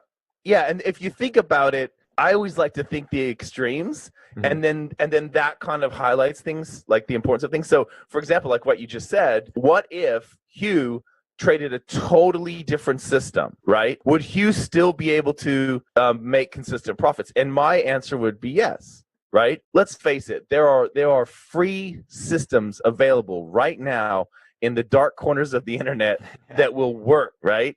And you just got to find the one that makes sense to you, right? And yet we still spend all this money on systems and indicators and, you know, all this stuff. It's the reality. We want someone to put a stamp on it that we believe in and say, this works, and then, okay, I'll use it then, that sort of thing. So, but then the reverse, what about the reverse? What if, and so I said the system, right? What if you swap out your system? Can you still make it work? The answer is yes.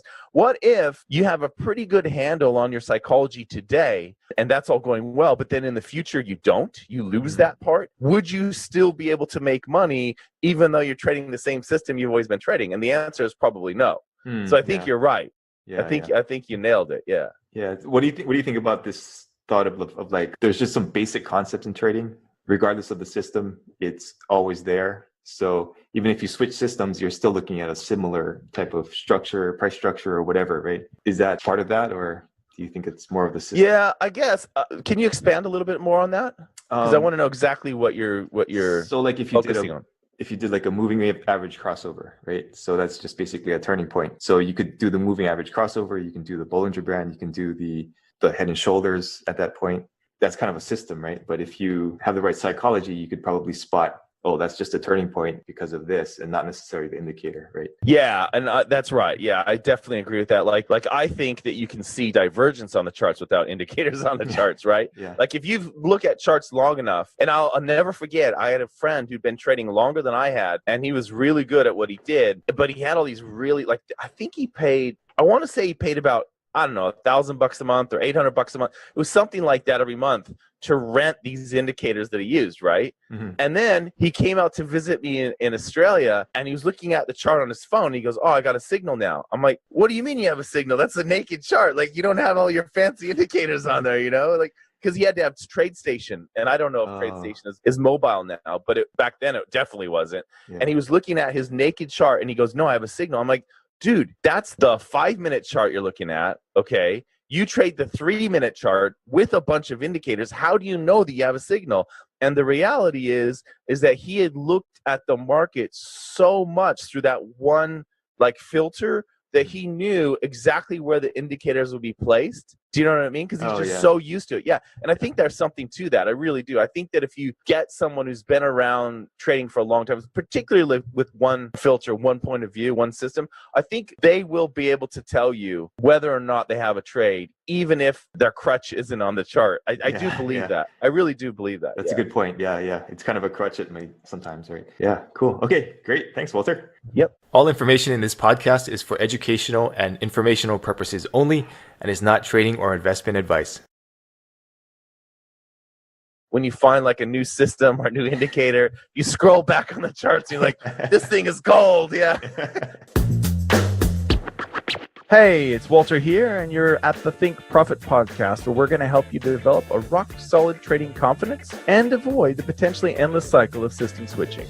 Right, Hugh? That's right. We're going to help you develop a wealth mindset, develop a trading strategy that fits your core personality, and help you overcome the obstacles that stop over 90% of traders. All right, Hugh, sounds good. You ready to go? Yeah, let's do this. Hey, Walter, what do you think about intuition when entering trades? Oh, intuition. Yeah, this is a tricky one. There's actually a really good book if people are into this. I think it's called The Intuitive Trader. We can put it in the show notes for people who are interested. Okay. It's not very long. It's kind of a small little book, but if you're into this sort of thing. But I actually think the scientist comes out in me when I think about this, because I think that we have a lot of biases that affect our trading. Obviously, cognitive biases, you can look those up. One of them is that we know, like we know when things are going, like, really going to go, right?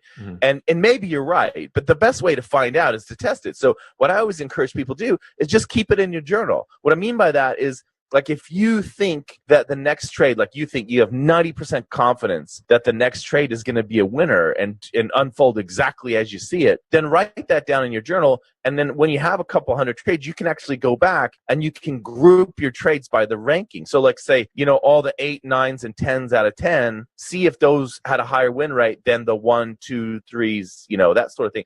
Like, that would give you a good sense of whether or not you're right.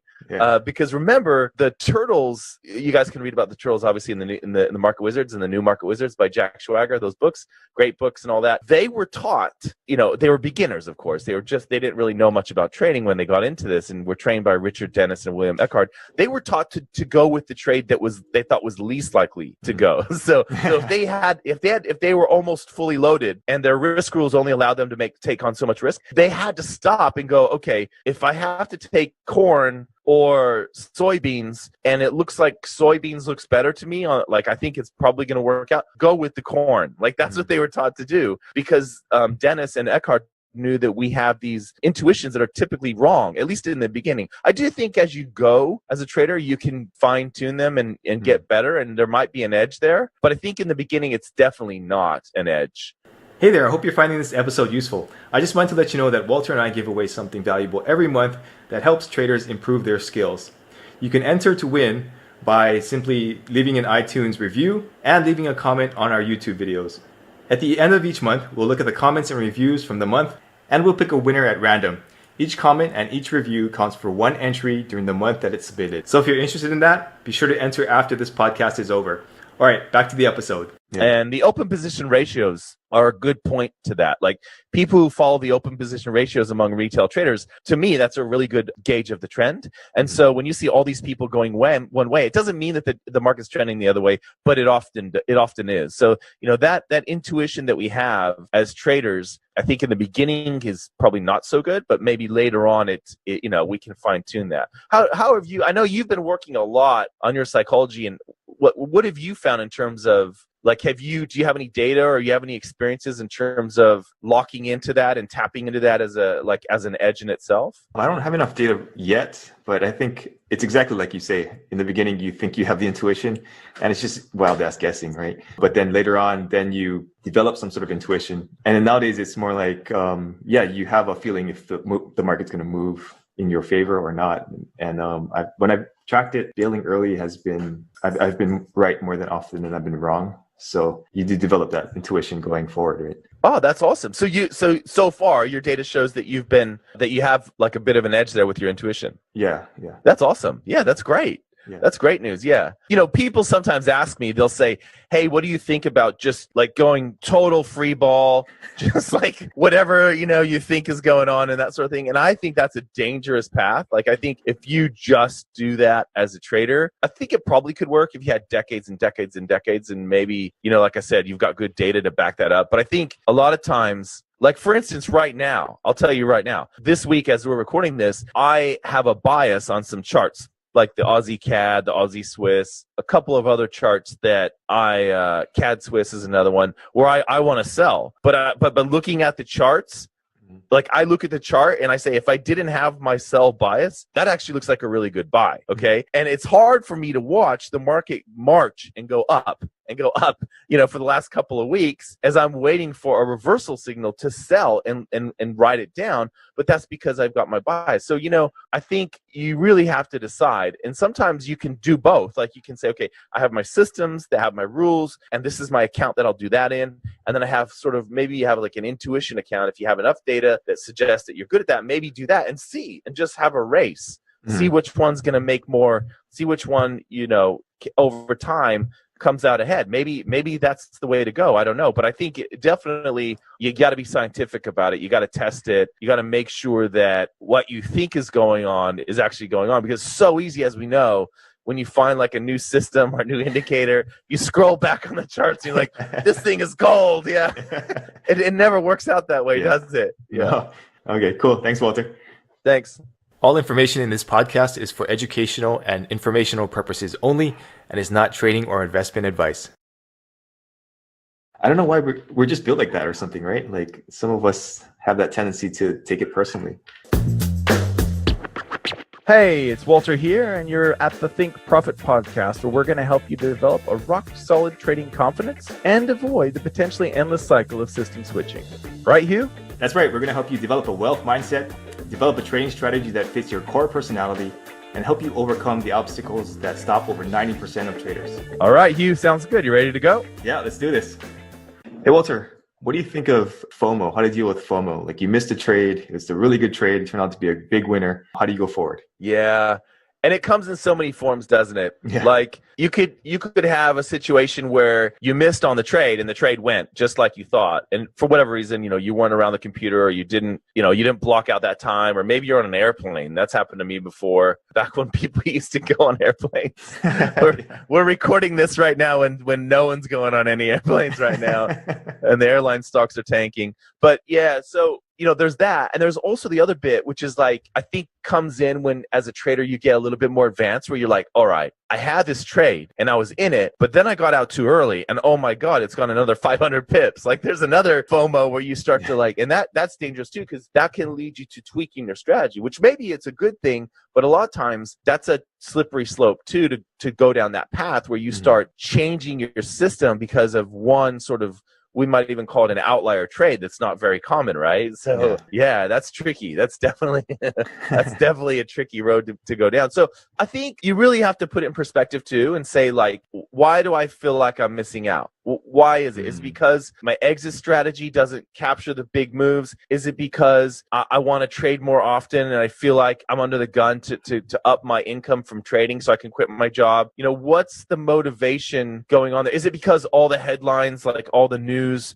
is saying to buy gold and I didn't buy gold? Like where is it coming from? And I think as traders, I feel like our job is to the pressure should really be coming from our system rules. And I know that seems kind of weird, like what do you mean system rules? But I think most of what we do, we should really strive to point back and say, okay, the reason I did that is because of my system rules. Okay, you can argue whether or not those are correct or not, and you might look at my system rules and go, dude, what are you doing? That's okay with me. Like that's totally cool with me, as long as I can look at myself in the mirror and say, I did the right thing. I took the right trade. That like I followed the rules. That's really important to me. And remember, I don't know if you remember this, but remember at the London conference we did with Rima. Rima's a great trader, right? I think someone asked him during his presentation about trading big shadows, and they were saying, well, what if like it's almost a big shadow, but it doesn't quite, like, it misses it by a few pips or whatever. He's like, dude, you got to have the line somewhere, and he's like, I won't take it. He was like, that's how firm he was. Like, I'm not going to,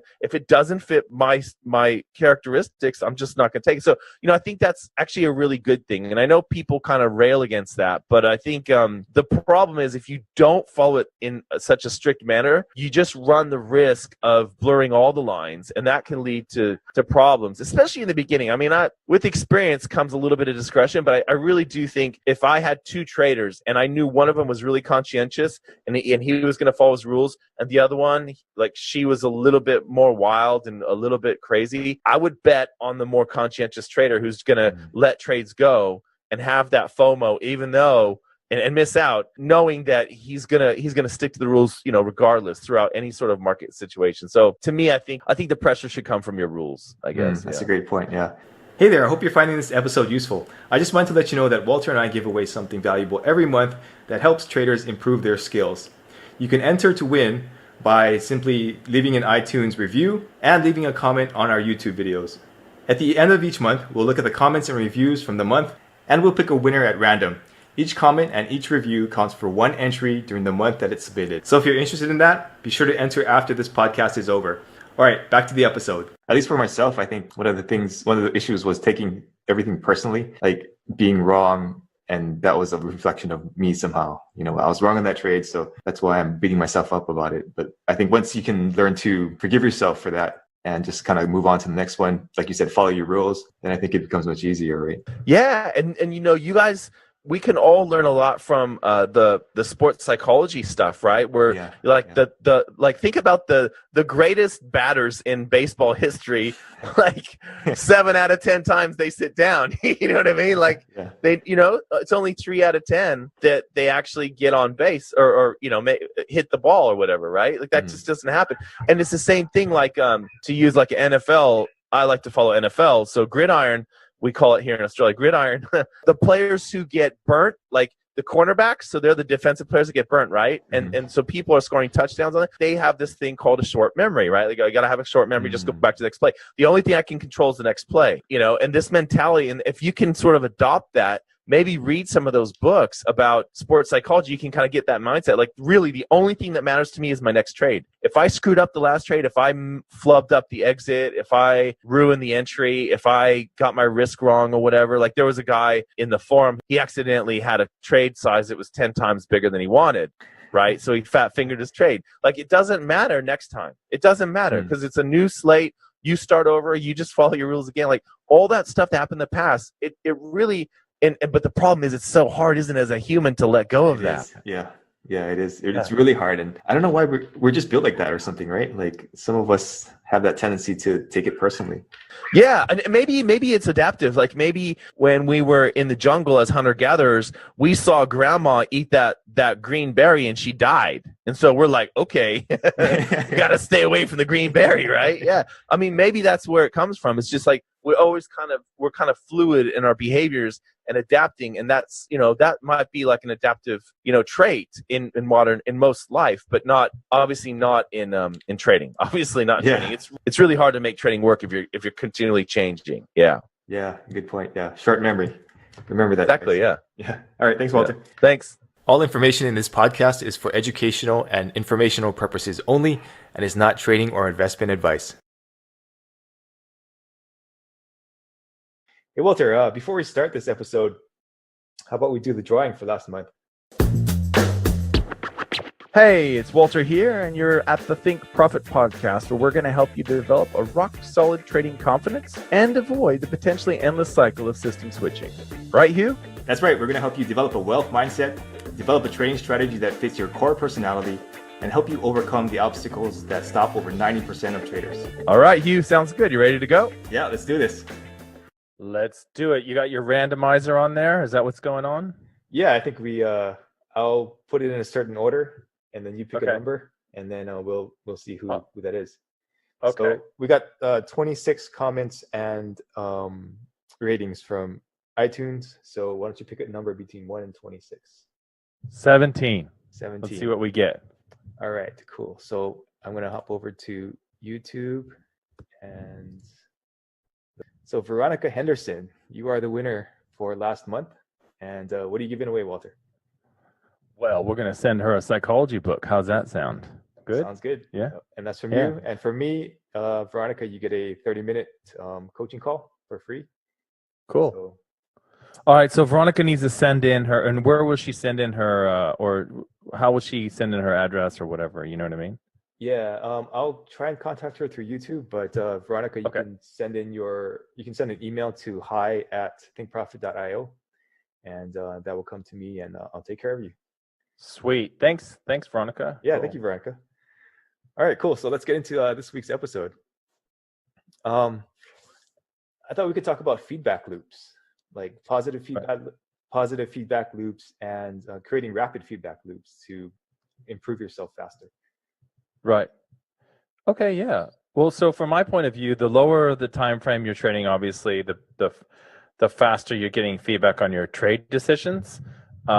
But beyond that, one of the tricky things about trading, I think, is getting stuck in the improvement idea because there's the element of chance, right? So because we can't really account for the random nature of our sequence of wins and losses, we can anticipate losing streaks, the worst type of losing streak, the typical losing streak, the biggest sort of win streak. We can use that you can use that to change the way that you manage risk and stuff like that if you want to get really sophisticated. But the other thing is there's a real temptation to ascribe responsibility for a given trade's outcome to elements of your system and then have to go back and, rejig it. So that's one thing that's really critical. So the two takeaways from me would be, if you're trading lower time frame, the good thing is if you can do that, you will get almost instant feedback. Like if you're trading the 5-minute, 3-minute, 2-minute charts, you're going to get this feedback like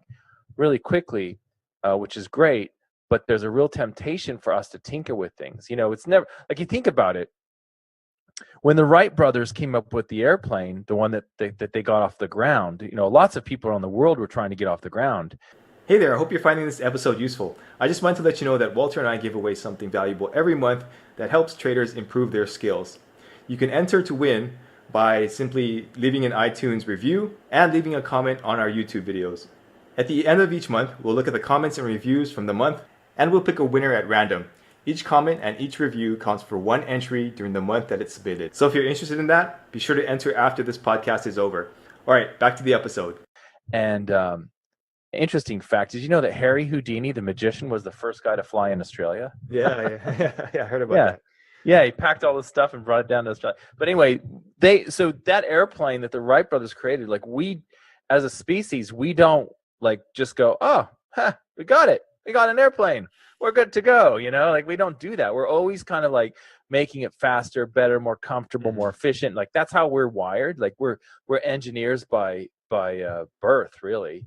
And even you can watch even like little kids when they build a sandcastle or something, they're just, they're always trying to figure out, okay, well this collapsed, so I'll do that. It's in our nature. And so I think for trading, that can be a bit of a slippery slope. And I'm always kind of guarding people against that, so that's, but yeah, so your feedback should be, so you want to account for hindsight bias. So a good way to do that is with your journal. So in your journal, you can write down how well you think this trade is going to work out, like on a scale of 1 to 10 or 1 to 5. I think it's like a 5. This is brilliant. This is a great 1 to 5. This is a 5. This is a winner.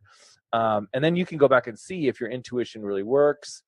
And you can go back and when you exit your trades, go back and look at your exits. How well did you sit with your rules, or did you change things up? So that's a really good way to incorporate that, especially if you're using higher time frames like I am, and your trades kind of take like, why did I take this trade again? Like, you need to have a good record, right? What are your thoughts on using feedback or how feedback interacts with trading? Yeah, that's a really good point you made about trying to tweak things. I think people buy courses or they have forums, and then they always want to tweak them. So that's a good point. I would add to that, I think it's important, especially if you're trading the higher time frames. Like you said, if you're trading a 5-minute, you get a lot of feedback, and you get instant feedback loops, basically, right? But if you have a higher time frame, figure out ways to create that same sort of repetition, but not doing it necessarily in the live market. So you could do Forex Tester, do some back testing, just practice your setups. You could look at your old journal entries and take a look at the winners versus the losers, and kind of focus on the losers and see what you're looking for. And then at the end of the week, you can also take a look at the trades that you may have missed. And, that, like you said, that could suffer from hindsight bias, but that can also give you repetitions that will allow you to improve faster. Yeah. And yeah, that's great. And the screenshots too, like if you have a screenshot before, like at entry and a screenshot at exit, right? Yeah. And you can have a screenshot of what you consider to be like a perfect setup and compare that to the one that you're about to take. Make sure, like, am I saying like a similar thing here, or is this very different? Like for me, as a pattern trader, that became really important for me to make sure that I knew that I was trading the pattern and what I saw and not what I thought. The more you get into news and stuff, and I love FX Street. Like FX Street's awesome. They're awesome. But spending too much time on there and reading about what other people think about the markets, to me, that's something that, well, it's the same with any business newspaper or any business website, like any economic related thing. Like you can really get stuck, and you to the point where you're blind to one side. Like you just buy only or sell only. So yeah, it's really tricky. Yeah. Okay, cool. Thanks, Walter. Thanks. All information in this podcast is for educational and informational purposes only, and is not trading or investment advice.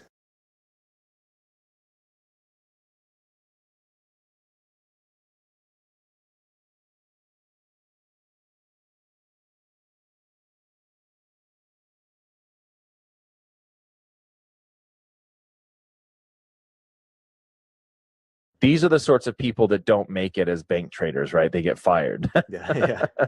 Yeah, they get fired when they make the mistake twice. They're done. Hey, it's Walter here, and you're at the Think Profit podcast, where we're going to help you develop a rock-solid trading confidence and avoid the potentially endless cycle of system switching. Right, Hugh? That's right. We're going to help you develop a wealth mindset, develop a trading strategy that fits your core personality, and help you overcome the obstacles that stop over 90% of traders. All right, Hugh, sounds good. You ready to go? Yeah, let's do this. So, Hugh, we have a question from a trader, good friend in Ireland, but he's from South Africa. Really cool guy. And he has this issue of he will backtest his strategy, get his numbers, get everything set up, everything's right, everything looks good. But then what happens is during the week, he'll start taking trades that are not part of his strategy. So he'll like see signals from other traders or another system that looks really good that he hasn't tested or whatever, and he'll take the trade. And so the question is, well, what do I do to get around this? Yeah. Like, how do I, like, this is an issue. It's really impulsive trading, right? Is what it is. So I have some thoughts on that. Do you want me to? Yeah, sure. Go for it. Okay. So there are a couple of things you can do. So this impulsivity, if you take like a personality test, you would probably see that you're high on impulsiveness. So you need a good personality test, like the Ocean, which is the big 5. If you just Google, like, I'll put a link for guys in the show notes so you guys can take it. But if you're high on impulsiveness, then that would be the kind of thing that would come up. And this is tricky because, like, these are the sorts of people that don't make it as bank traders, right? They get fired. Yeah, they get fired when they make the mistake twice. They're done. So what I said to him, I said, you need a trading accountability partner. You need someone to talk to every week. On the weekend or whenever, and just go over your trades and let them go through everything and see why you took this and all that. Also, I like to use you only have a certain number of arrows to shoot. So this is really good for, actually, scalpers use this quite well. This rule where they say, like, actually, I was talking to a trader this week. He has a 5-minute scalping system, and he only gets 2. What he's basically trying to make is, if he can make 1.5% a day, then that's his goal, and he only gets 2 arrows a day. And that's kind of what I recommended to my friend. I said, look, just give yourself a certain number of arrows, whether it's 2 arrows, 3 arrows, whatever is a day. And after you shoot those 3 arrows, you have to come back the next day. And your trading accountability partner on the weekend will say, okay, let's say, how many did you do on Monday, Tuesday, Wednesday? Which system was this? Is it a system you actually tested, or was it some, Yahoo on the internet saying that the euro is going to go up or whatever? You know what I mean? That sort of thing. So that was a pretty, and then also I suggested I can put a link in for people interested in the show notes. For people who are interested in the subliminals, there are subliminals for impulsiveness. There's hypnosis tracks for that sort of thing. So if you're accountable to somebody, if you use the arrow technique, if you're working on your subconscious, those are the 3 things that I would recommend to do if this is the kind of situation you find yourself in. Yeah. Hey there, I hope you're finding this episode useful. I just wanted to let you know that Walter and I give away something valuable every month that helps traders improve their skills. You can enter to win by simply leaving an iTunes review and leaving a comment on our YouTube videos. At the end of each month, we'll look at the comments and reviews from the month, and we'll pick a winner at random. Each comment and each review counts for 1 entry during the month that it's submitted. So if you're interested in that, be sure to enter after this podcast is over. All right, back to the episode. Okay, cool. Yeah, I personally have a slightly different opinion on that one. I think the arrow technique is good. Like, I only allow myself 2 entries per trading idea, so that really limits the losses also. But I think also maybe one thing to consider is if maybe you feel too restricted by a system.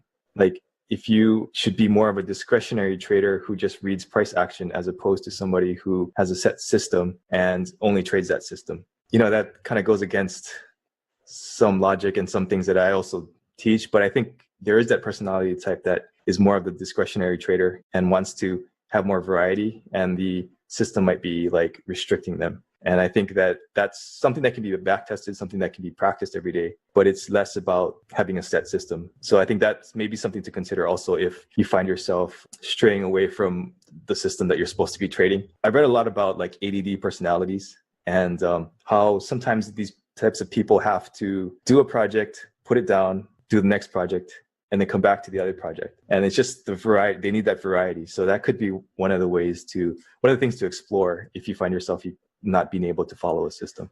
Yes, I definitely agree. And another thing you might look at that occurred to me while you were explaining, I think, some people will say, hey, Walter, why don't you just, like you said, just read price action? Why don't you just trade price action? And my question for you is, have you tested it? And so what I would say is, what if you take all of your strategies that are tried and true and backtest and all that, and you're trading those on your live account, and then at the same time in parallel you have a demo account. What you're doing is you're taking all of these, like sort of reading the market or gut feel sort of thing, and see and have a race. Have a race. Who wins every quarter, every 6 months, every 9 months, whatever it is, and see like where do you fall out in terms of the demo account versus the the live account, and see if it's actually better. Because I feel like we do run into hindsight bias with this sort of thing. We kind of trick ourselves into saying, oh no, this system's amazing, but it's easy to skip over, you know what I mean, when it doesn't work. So I agree. I definitely agree. I think that's definitely another way to do it. And if you have that data, though, and you can go, well, look, I've got this demo account, and I've actually been just fully trading discretionary price action reads on this one, and it's actually pretty good, then that might give you a reason to consider moving a small account into that, to that method or something like that. Yeah, for sure. Yeah. All right. Thanks, Walter. Cool. Thanks. All information in this podcast is for educational and informational purposes only and is not trading or investment advice. We could print the turtle rules in the Wall Street Journal, and a lot of people wouldn't even trade them. Yeah, nobody would. Well, why is that? Yeah.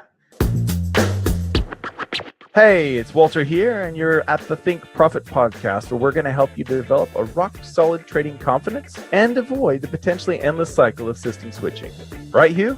That's right. We're going to help you develop a wealth mindset, develop a trading strategy that fits your core personality, and help you overcome the obstacles that stop over 90% of traders. All right, Hugh, sounds good. You ready to go? Yeah, let's do this.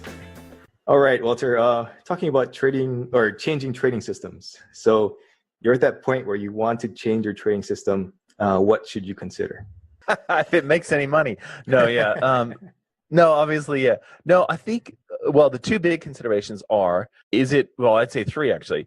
Is it related to anything that you're doing right now? In other words, are you just kind of trading almost the same? Will you be taking almost the same trades with adding another trend following system, for example, right? Yeah. Number two is, are you going to be able to trade it depending on your lifestyle? Like, for example, if I'm trading the 6-hour charts where I live, I have a problem because I miss the 1 a.m. one, which is pretty darn good, right? That's a 1 a.m. candle that prints at 1 a.m. that I would miss. So unless I've got some sort of automation going, you know what I mean? Whereas the 8-hour charts is a little bit different because I can get all three in, right? Yeah. So, there's sort of considerations around lifestyle. Is it related, highly correlated with something you're already trading? Can you actually take the trades? Like, it's going to fit in your lifestyle? And the third thing is really, what's the goal? You know what I mean? Like, what are you trying to do? Are you is it variety? Like, other people, I think we talked about in another episode, ADHD, always kind of moving to a new thing, and it's exciting. But what are you trying to do here? I think it makes a lot of sense if you're trying to flatten your equity curve so that you have a strategy. Like, if you have a trend following system, and then the one you want to add is a reversion to the mean system. If that's what you're trying to do, that would make a lot of sense to me. Like, let's say you trade Donchian breakouts, right? You're a trend follower.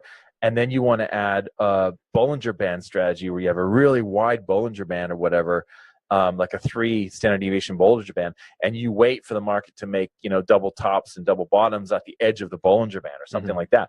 Like, that would make sense to me, because those two strategies are probably going to come out with a super low correlation, even if you're trading the same pairs and the same time frames. Yeah. So that's ridiculously good idea if you can make it work, right? Yeah. So that's what I would basically say. Just those three things. What about you? What are your thoughts on that? Hey there, I hope you're finding this episode useful. I just wanted to let you know that Walter and I give away something valuable every month that helps traders improve their skills. You can enter to win by simply leaving an iTunes review and leaving a comment on our YouTube videos. At the end of each month, we'll look at the comments and reviews from the month, and we'll pick a winner at random. Each comment and each review counts for one entry during the month that it's submitted. So if you're interested in that, be sure to enter after this podcast is over.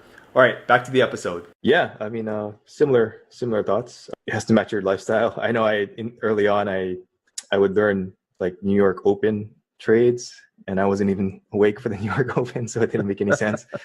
But that's what we do, right? Like, we jump on a system that we think looks good, or the trader said, "Oh, I made like 50% in a month or whatever," and then we just jump on it because we want to make that money or whatever. And then, like you said, what do you want your life to look like? Do you want to be trading for like 2 hours a day, or do you want to be day trading for, like 30 minutes or whatever on the New York Open or whatever? Kind of build your strategy selection around that instead of jumping on something that's the most profitable or the most, has the most trades in a month or whatever. So that's what I would say. Yeah. I mean, sometimes we don't actually consciously acknowledge what we're trying to get. Yeah. Like when you're scrolling the internet looking for like the quote best system or whatever, like you just have to be really aware of the fact that there are some really good strategies out there that work really well for some people, but you might not be able to trade it. Like people, like, you know what I mean? Like, especially like the people listening to this, you are most likely to be the type of person that likes to figure things out. So you're not probably going to be the type of person that's going to sign over your account to a signals trader, right? Mm-hmm. Like with those social trading platforms or whatever, like where they hook up your account and just like, you're the kind of person that wants to know how to trade. Like, that's why you're here, right? Yeah. Most likely. So it's hard for you to let go of that. What that means is, finding really great strategies is one thing, but, making sure that they fit with you is another thing. Because everyone, you just can't, you won't trade it unless it really matches up to what you believe. And that's why I think when they mentioned, I think it was Richard Dennis was saying about the turtle rules, he said, look, we could print the turtle rules. This is when they were a big secret. They're no longer a secret, but when they were a big secret, like, look, we could print the turtle rules in the Wall Street Journal and a lot of people wouldn't even trade them. Yeah, nobody would. Well, why is that? Yeah, exactly. Like, why is that? Well, it's because some people would look at that and go, that doesn't make any, like, no way. That's not for me. Look at all those false breakouts or whatever, that sort of thing. Yeah. Meanwhile, you have these turtles that learned it and went on to manage more money than Richard Dennis did. So it's just funny to me that, people think that it's like finding the hidden treasure, in a lot of ways it is, but it's not, the system isn't the hidden treasure, right? Yeah, exactly. Cool. Thanks, Walter. Thanks. All information in this podcast is for educational and informational purposes only and is not trading or investment advice. Well, if you get too down on it that you missed a trade, I think it also blinds you to another trade setup that could be happening on that same pair. And that really kind of brings down your psychology. Hey, it's Walter here, and you're at the Think Profit podcast, where we're going to help you develop a rock-solid trading confidence and avoid the potentially endless cycle of system switching. Right, Hugh? That's right. We're going to help you develop a wealth mindset, develop a trading strategy that fits your core personality, and help you overcome the obstacles that stop over 90% of traders. All right, Hugh, sounds good. You ready to go? Yeah, let's do this. Hey, Walter. Today we're going to talk about patience. Johnny wrote in and he asked, I'm having trouble sticking with profitable trades. And he makes some profit on some, but I think he's really dealing with cutting his trades too short, or he feels like he's cutting his trades too short, his profits too short, and he's getting out a little too early. So what would you say to that, and what kind of tips would you have for him? Yeah, well, that's a common one. So I'll tell you a story. So I had a friend who was a scalper, and he traded the 3-minute charts.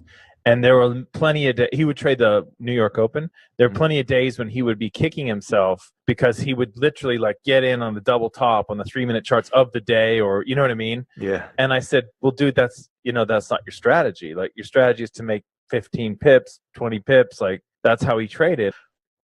Look, it's a missed opportunity. So one of the biggest things for trading, like I missed one last week.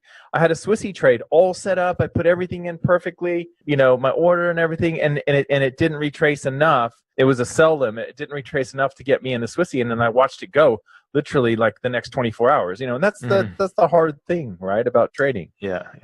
I think you just need to decide who you're going to be, because if you're going to be the type of trader who bags those really big wins and that's what you're looking at on the chart going, oh, wow, I missed that, then you need to build that into your strategy. Okay. So if you're a 3-minute chart trader and you want to occasionally get those big wins, maybe you take like 2/3 of your trade off when you hit 20 pip target, and then you trail the rest. And then, 1 out of every 8 or whatever, you'll get a nice big fat win, and that will bump up your average R. But trading is dealing with the missed opportunities, dealing with the emotions, dealing with, figuring out why you do certain things when you shouldn't, which is all the psychology of it, which is what we talk about here, right? So, yeah. I mean, either build it in or just let it go. That's what I would say. Hey there, I hope you're finding this episode useful. I just wanted to let you know that Walter and I give away something valuable every month that helps traders improve their skills. You can enter to win by simply leaving an iTunes review and leaving a comment on our YouTube videos. At the end of each month, we'll look at the comments and reviews from the month, and we'll pick a winner at random. Each comment and each review counts for one entry during the month that it's submitted. So if you're interested in that, be sure to enter after this podcast is over. All right, back to the episode. Yeah. I think a lot of that is also like, you don't think another good opportunity will come along again. If you just keep in mind that, okay, there's going to be another opportunity out there, there's going to be another chance to make some money, then you can just let this one go and, take whatever you make, 1R, 2R, whatever your plan was, and then not really obsess about missing this one trade. It's so true, man. And that to follow up on that, Swissy, the next couple days, I had a New Zealand yen trade, and I got in at within 2 or 3 pips of the high of the day and sold. And it, so one of them, it went to where I wanted to get in, and the other one, it didn't, it didn't retrace enough. So that's exactly it. I think, and that's one of the things I learned from my friend who was doing the 3-minute scalping stuff. Mm-hmm. He would say that all the time. He would go, oh, well, there's always going to be another trade. He was really good about that. Yeah. And I guess that's easier when you're trading the 3-minute charts. Yeah, that's true. Yeah. If you're trading the daily charts, and you get 8 signals a month or whatever, and you're like, well, there will be another one. Yeah, could be another 2 weeks or so. Yeah, exactly. Yeah. Yeah, that's true. And I think it also blinds you to, well, if you get too down on it that you missed a trade, I think it also blinds you to another trade setup that could be happening on that same pair. And that really kind of brings down your psychology and your profitability too, right? You're right. Yeah, that's a great point. And it's also why, when you think about it, I learned this from an old trader. He was saying that, when you're in a trade and you're riding it out and then you finally get completely out of the trade, if you think about it, why did you get out of that trade? Okay, so if you bought, for example, you bought the pound and it went up, and then you got your signals and they all got you out of the trade, why wouldn't you just go short? You know what I mean? Is there a difference between an exit signal and an entry signal? Mm-hmm. For some systems, there isn't. So he would say that the reason why traders have a hard time getting right back in is because they've spent all their psychological energy on the trade, and they kind of want to rest. And I totally identify with that. And I was like, wow, that makes a lot of sense. And I think that's kind of what you're getting at. You know what I mean? It's kind of part of that thing. Yeah. Yeah. You're tired and you just want to take a break. Yeah. You don't want to deal. You just want to deal. Yeah. Exactly. Yeah. Yeah. That's a good point. Okay, cool. Thanks, Walter. Thanks. All information in this podcast is for educational and informational purposes only and is not trading or investment advice.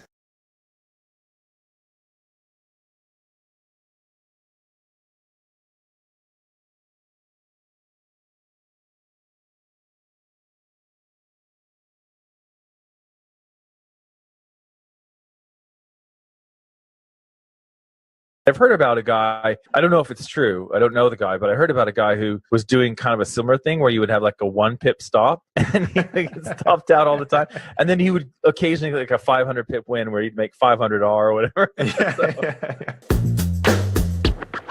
Hey, it's Walter here, and you're at the Think Profit podcast, where we're going to help you develop a rock-solid trading confidence and avoid the potentially endless cycle of system switching.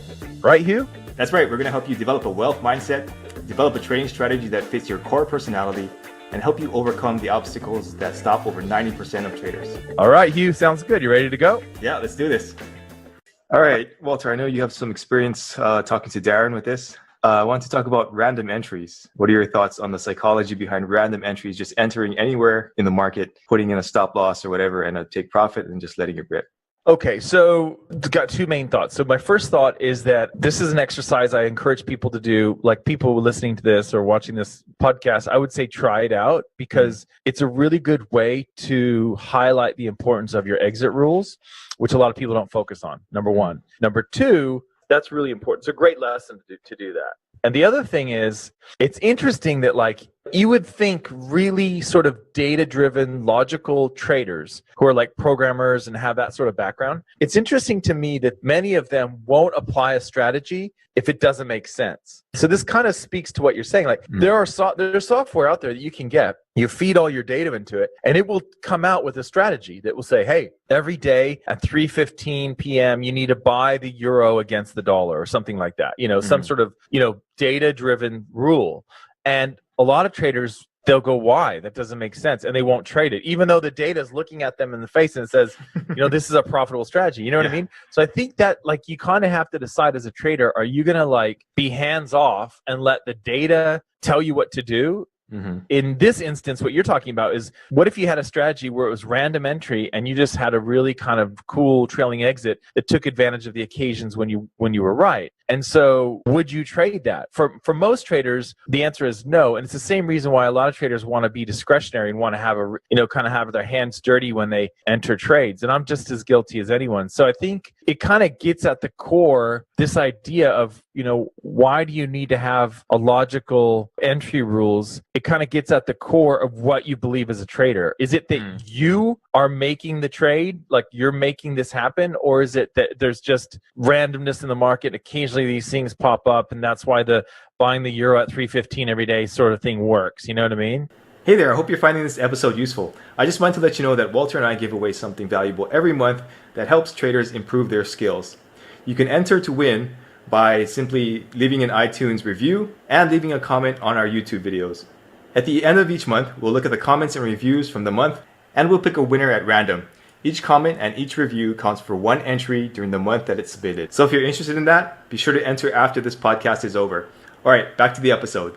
So it really is up to you. And most traders can't do that. Most traders won't be able to take random entries. It's a very unusual thing that you'll run into somebody that can do that. I've met a few, that are like, usually like programmer types, and they're like, yeah, this is what it shows, this is what we find, and this is what I'm going to do. And so you can do it. You can definitely do it. I mean, all the tools are there now. This wasn't the case when I started doing neural networks in like 2004, 2005. I was using neural network software that wasn't trading related really. And so it was kind of clunky, but now today, like there's all these really cool softwares that you guys can use. Maybe I'll put some links in the show notes for people interested, and it literally will spit out a strategy and say, well, based on your data, this would work. Now, that doesn't mean it's going to be profitable in the future or whatever.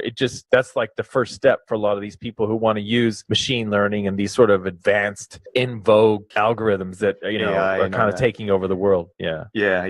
No, that's interesting. You mentioned that because I coded up a simple EA. It was just taking a 20 pip stop loss and a 200 pip take profit. And I just coded up one side, just say buy all the time or sell all the time. The system was profitable. I mean, it was like marginal, but you just let it rip, and it made money, and I never went back to it because like you said, I don't know if I could really get my head around trading that with real money, but maybe at some point I'll revisit it, because just a simple idea like that, I'm sure could be optimized a little bit more. Yeah, I can see the wheels turning in people's heads who are listening to you say that about your EA. Like, well, what if I used, like moving averages or MACD to kind of give me a direction, and then I would just turn it on, like I can see people definitely doing that. Yeah, and it makes sense. I've heard about a guy, I don't know if it's true, I don't know the guy, but I heard about a guy who was doing kind of a similar thing where you would have like a 1 pip stop, and he stopped out all the time, and then he would occasionally like a 500 pip win where he'd make 500R or whatever.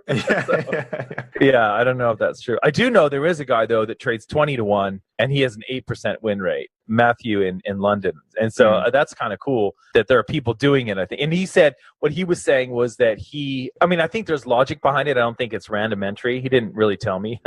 It was interesting. He was saying he thought he had to have it automated because he wouldn't, like psychologically, he wouldn't be able to take 92% losses, keep entering.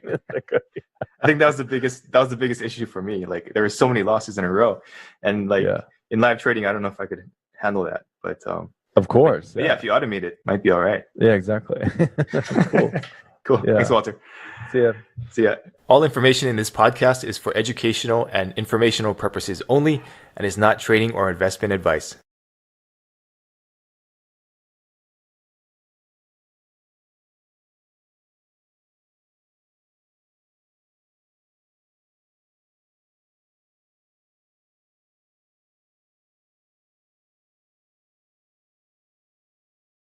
It's obvious. Yeah. It's like trying to watch a YouTube video on how to ride a bike for the first time, and then you go ride the bike and you fall on your ass, right? Yeah. That's so funny you said you're not that. gonna have confidence. Hey, it's Walter here, and you're at the Think Profit podcast, where we're going to help you develop a rock-solid trading confidence and avoid the potentially endless cycle of system switching. Right, Hugh?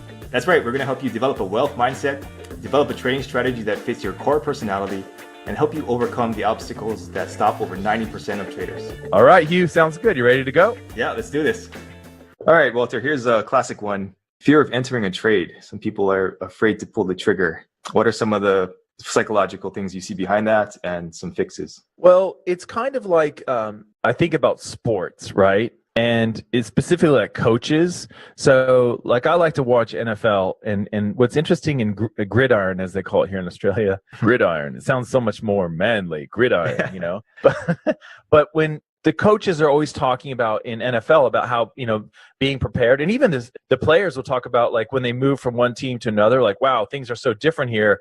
You know, everything's so accounted for and they've considered every scenario. And I think that's kind of in a way what coaches are meant to do, is to kind of provide this framework for the players. So no matter what happens, you know, they know what to do, sort of thing.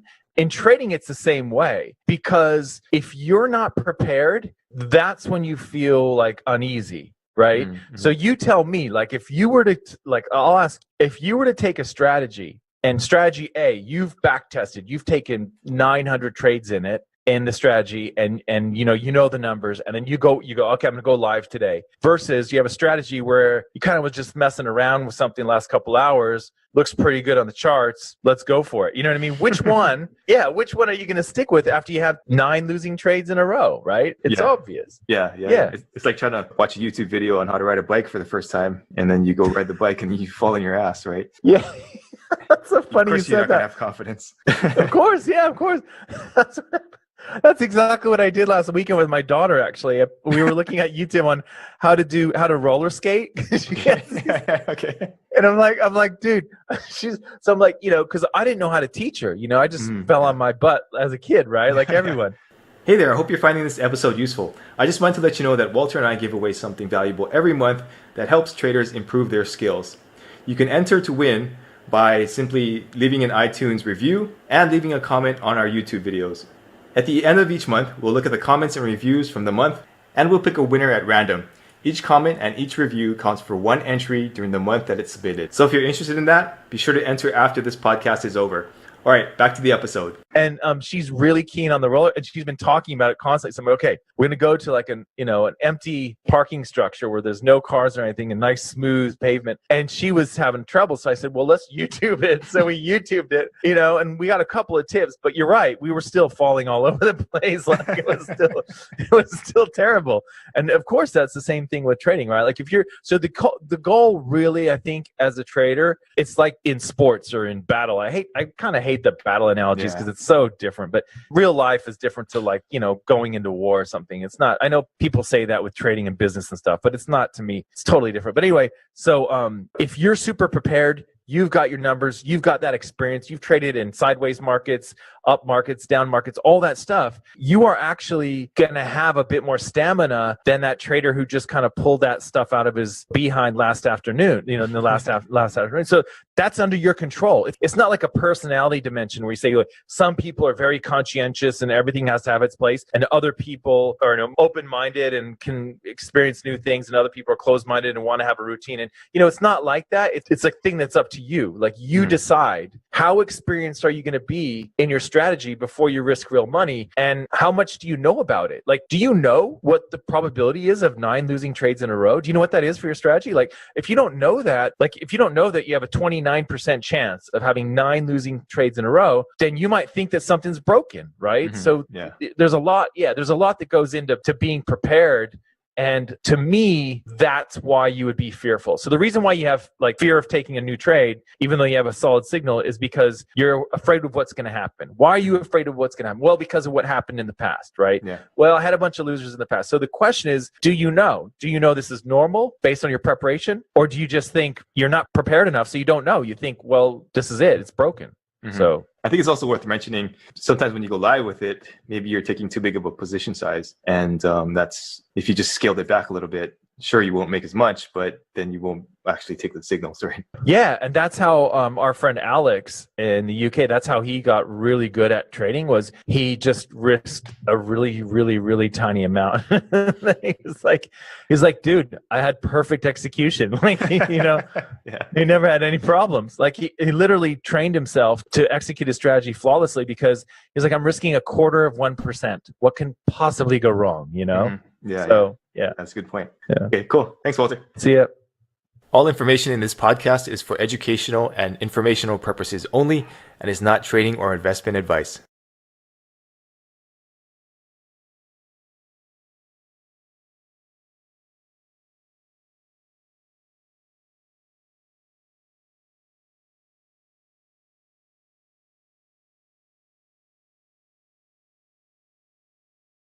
A really good way is self-talk.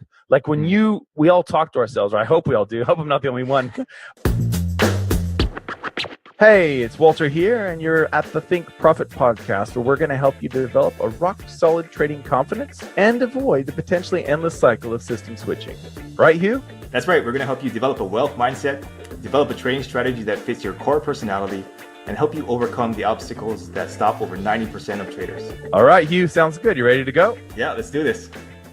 Hey, Walter, what do you think about different methods of rewiring your brain for success? What have you tried? What have you seen work? Stuff like that. Yeah, that's a great question. I know you've tried quite a few things. I'd be interested to hear. It's funny, isn't it? Like there's sort of two competing ways to look at it when you talk about this. One would be like set a map for me to do what I want to do. Like it's sort of the attract, like what do I want, right? Mm-hmm. What do I want to achieve? What am I trying to do? Where am I trying to go? Versus the other side of it, which is what am I trying to get rid of? You know what I mean? So people get it confused. Like I believe that people look at your subconscious and they say things like, oh, your subconscious is sabotaging you or something like that, right? Mm-hmm. But that's not really how I look at it. It's like if you're a programmer, you can create any program you want. That program could be like a virus, to hack into, and steal people's passwords or whatever virus, or shut down your system and stuff like that. Or you can create a program that kind of sets you up on the path, right? Mm-hmm. And so the way that you can do that, there's lots of different ways. So hypnosis, right, which I'm a big believer in, especially for habits. Like if you have a habit of, what I did was I would move my stop. So if I had 150 pips of risk on a daily chart trade and I saw that it went 120 pips toward my stop, I would move it because the trade's right. I just need to give it a little bit more room, I'd say that. Yeah. And that was my big habit, right? So, hypnosis works really good for those sorts of things, like stop smoking, stop overeating, stop moving your stop loss when you shouldn't, like things like that. I've also used what's called the Neo Neurophone, and I can put a link in there. Unfortunately, for the show notes, you guys can check it out. Unfortunately, I do believe that the Neo Neurophone is no longer available. However, you might be able to find used ones, and you might be able to find an older version of it, which is a little bit different, but it basically does the same thing. It's an amazing device by a really cool inventor who died just recently, I think just last year. Yeah, January. Yeah. So anyway, so that's another thing you can use to program your mind. You can use subliminals, right? You can listen to those when you're back testing, when you're around the house and you're sleeping at night, which is what I like to do. Sometimes I'll turn on during the day, but usually I just have them run at night. There's all kinds of things. There's like tapping, right? That people have used. There's also a thing where you kind of like test your beliefs with your body, and you sort of reprogram your body or reprogram your subconscious through that, which is really kind of interesting. I think for most traders and for most people, really, the key is to get to the deeper level. When you realize like I have an issue or I'm not going where I want to go. So those two things. So I'm trying to get rid of an issue or I'm trying to map out progress to where I want to go. Once you decide which, what you're trying to remove or add, then I think the important thing for you to do as a person and as a trader is to really sort of zoom in on the deeper thing, right? And so that could be like dream analysis that you can do that. And so what you're trying to figure out is why is it that my subconscious program is setting me up for this? Why is that? What's going on? And then you can reprogram it, right? I've never done it, but people who talk about, I know we're getting into the sort of esoteric stuff here, but that's cool. And the esoteric stuff is cool. Like people who do like past lives therapy, and they'll talk about things. I've tried to do it, but I didn't really I should have gone to a hypnotherapist or someone who specializes in that. I've actually just listened to CDs and stuff like that do it. And I never really, I always just fall asleep. So, and I haven't really made much progress there. I would like to though. But yeah, so I think the real key to me, there's a couple of things. Are you trying to remove something or are you trying to get something? Obviously, we want to do both, right? We want to figure out what's the issue and then how do I map out where I want to go? And then the other thing is, it's not just writing down affirmations or like staring in the mirror and saying things. Like, I think that stuff is great. Like at a certain point, you're going to hit a wall and I don't think it's going to work. And you're going to have to really somehow reprogram your subconscious. And there are lots of ways to do that. I've mentioned a whole bunch right now, but to me, that's the key. And I know, there's lots of different ways. Like I said, you can hypnotherapy, lots of different ways. And I know you've done some interesting ones as well that people might be interested in hearing about. Hey there, I hope you're finding this episode useful. I just wanted to let you know that Walter and I give away something valuable every month that helps traders improve their skills. You can enter to win by simply leaving an iTunes review and leaving a comment on our YouTube videos. At the end of each month, we'll look at the comments and reviews from the month and we'll pick a winner at random. Each comment and each review counts for one entry during the month that it's submitted. So if you're interested in that, be sure to enter after this podcast is over. All right, back to the episode. Yeah, sure. And I think to take a step back, it's also useful to understand that you can reprogram your brain, right? This idea of neuroplasticity. And some people think, oh, this is just how I am and that's how I'm going to be for the rest of my life. And that's simply not true. So I think the first thing you have to understand is that you can change some of these really deeply ingrained habits. And it might take a while to get there, but if you keep trying things, I think you can figure it out one way or the other. Absolutely. And what you just said is but what you just said is really important, Hugh. And I want listeners to get this. What Hugh just said, that example that you gave, you said, I've always been this way or whatever. Like I can't change. I've always been this way. That's a program in itself. Like people need to realize that, right? Mm-hmm. That is a program. So you are running on that software. When you catch yourself, a really good way is self-talk. Like when we all talk to ourselves, or I hope we all do. I hope I'm not the only one. You can catch your self-programs. They kind of bubble up a bit in those self-talk moments. That's a really good way to figure out, okay, this is what software I'm running on, sort of thing, right?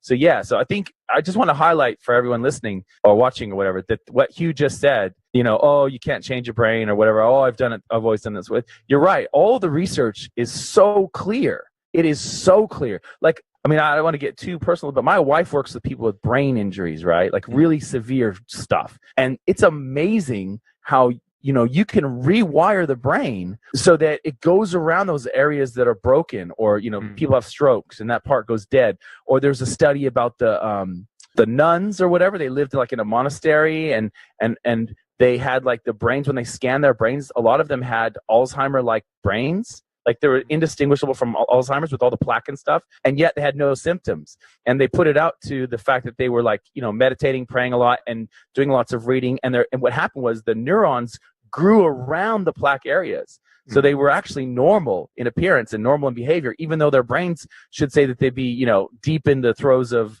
Alzheimer's. So I just want to, point that out, that what Hugh is saying is really important. Yeah. And I've seen that too. I've read about it in some other books where people were missing part of their brains and they were functioning pretty normally. So yeah, it's cool. For the stuff I tried some of the hypnosis stuff. I've tried, what else? I've tried energy healing. That was actually really, really useful. To your point where you said that there's a deeper cause for a lot of these problems. I think some of this stuff, can be solved by just some affirmations and I'm good enough, I'm smart enough, people like me, whatever. But like also you have to look at what is the cause. And I found that for most people, the cause is really trauma, some sort of trauma. That could be your childhood. That could be, something, maybe bad marriage, whatever it is, like, or past lives, like you mentioned, if you believe in that kind of thing. If you can pinpoint that trauma and really address that, I believe that's the key to starting to heal and starting to get past some of these roadblocks that you're trying to solve. Yeah, absolutely. That's the key, is that, like, what's going on here? Okay. Mm-hmm. What's going on? What's happening? How do I dig into it, find out, where this comes from, trauma or whatever, like there's some root cause to it. And then now that we've fished it out, now, like, what's the way forward? I think those three things, like, and, not everyone wants energy healing. Not everyone wants hypnosis. Like there's certain things that won't, you're not going to jive with you. But that's a good list to start with right there. The neurophone that I mentioned, I didn't really mention much about it. What that kind of does is that sort of is a way to, like, in a way, it's like hypnosis. It's a way to put data into your head, right? So there's anecdotes about people learning how to speak languages by using the neurophone. So you would plug in like the way it works is you put these things on your head, right? Like almost looks like like an EEG or whatever. Like you put these little sticky tabby things on your head, and then you could plug into it, like, let's say you want to learn Romanian, right? You would plug in like a Romanian MP3 class, like, and then it actually goes into your head. It physically, and if you're quiet enough, sometimes you can hear it. It depends on the person. Sometimes you can't hear it, but it's actually going in there. And so that's how you would, what I'm saying? Like you could use a hypnosis track, or you could use subliminals, or you could write your own affirmations and record them and put that in with the neurophone. So, your brain's a little bit weird when it's on the it's sort of activated. So, yeah. I mean, some people, they feel like they get shocked. Like I've given it to people and they're like, they're like, get that off me, So everyone has kind of a different reaction, but I bought one on your recommendation, and I got the older one because you can get that one brand new. And I've been using it, and wow, like when you put it on, like I'm like in the zone, just really focused because of the alpha state, right, that it puts you in. And it's awesome. Yeah, so I would recommend giving it a try if people are interested. Yeah, we'll put it in the show notes so you guys can check it out. Cool. Yeah.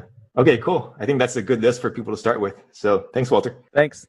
All information in this podcast is for educational and informational purposes only and is not trading or investment advice.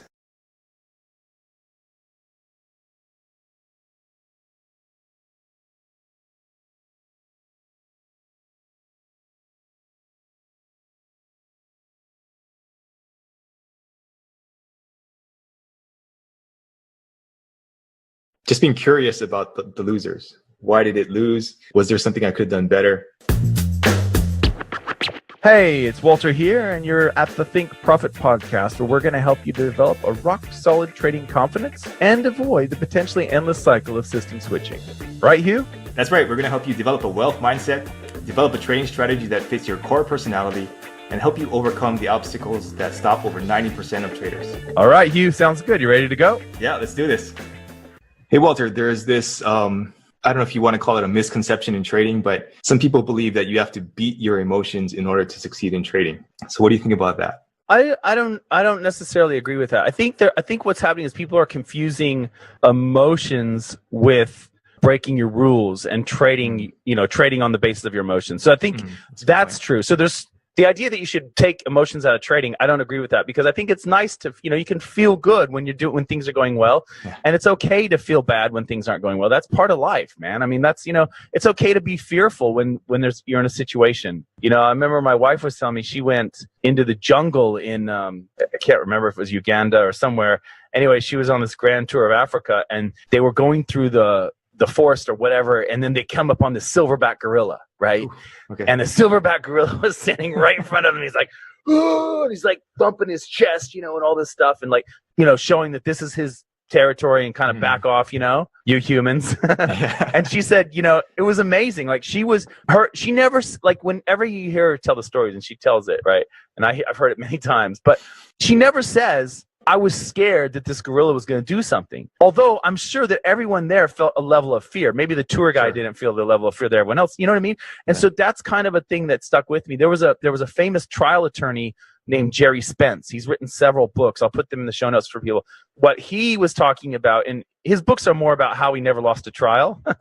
He was a criminal defense attorney, and he never lost a trial, right? And he talks about, in the book, he talks about fear and how when we have fear, we know we're alive. Like that's such a core thing of being alive, is feeling fear. And what is fear?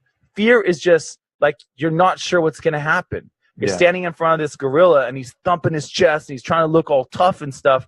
And you kind of just stumbled on this, or you're, like, I can imagine the same thing would happen if you stumble upon a bear in the woods, or for me, if I'm surfing and the waves kind of get bigger than I'm comfortable with, or whatever. Like, there's always those things, and in trading, it's like, wow, I've had 5 losing trades this week. Am I really going to take another one? And that's all part of being alive. So I think you need to disentangle whether or not your emotions are causing you to stop trading your rules versus are you just feeling emotions because of the normal ups and downs of your equity curve? So that's, to me, that's how I see it. So I don't know, what do you think about that? Yeah, no, I totally agree. I think that I don't think you can actually totally remove emotions from trading. Like even if you have an automated system, you're going to, have your ups and downs because the system's working, system's not working.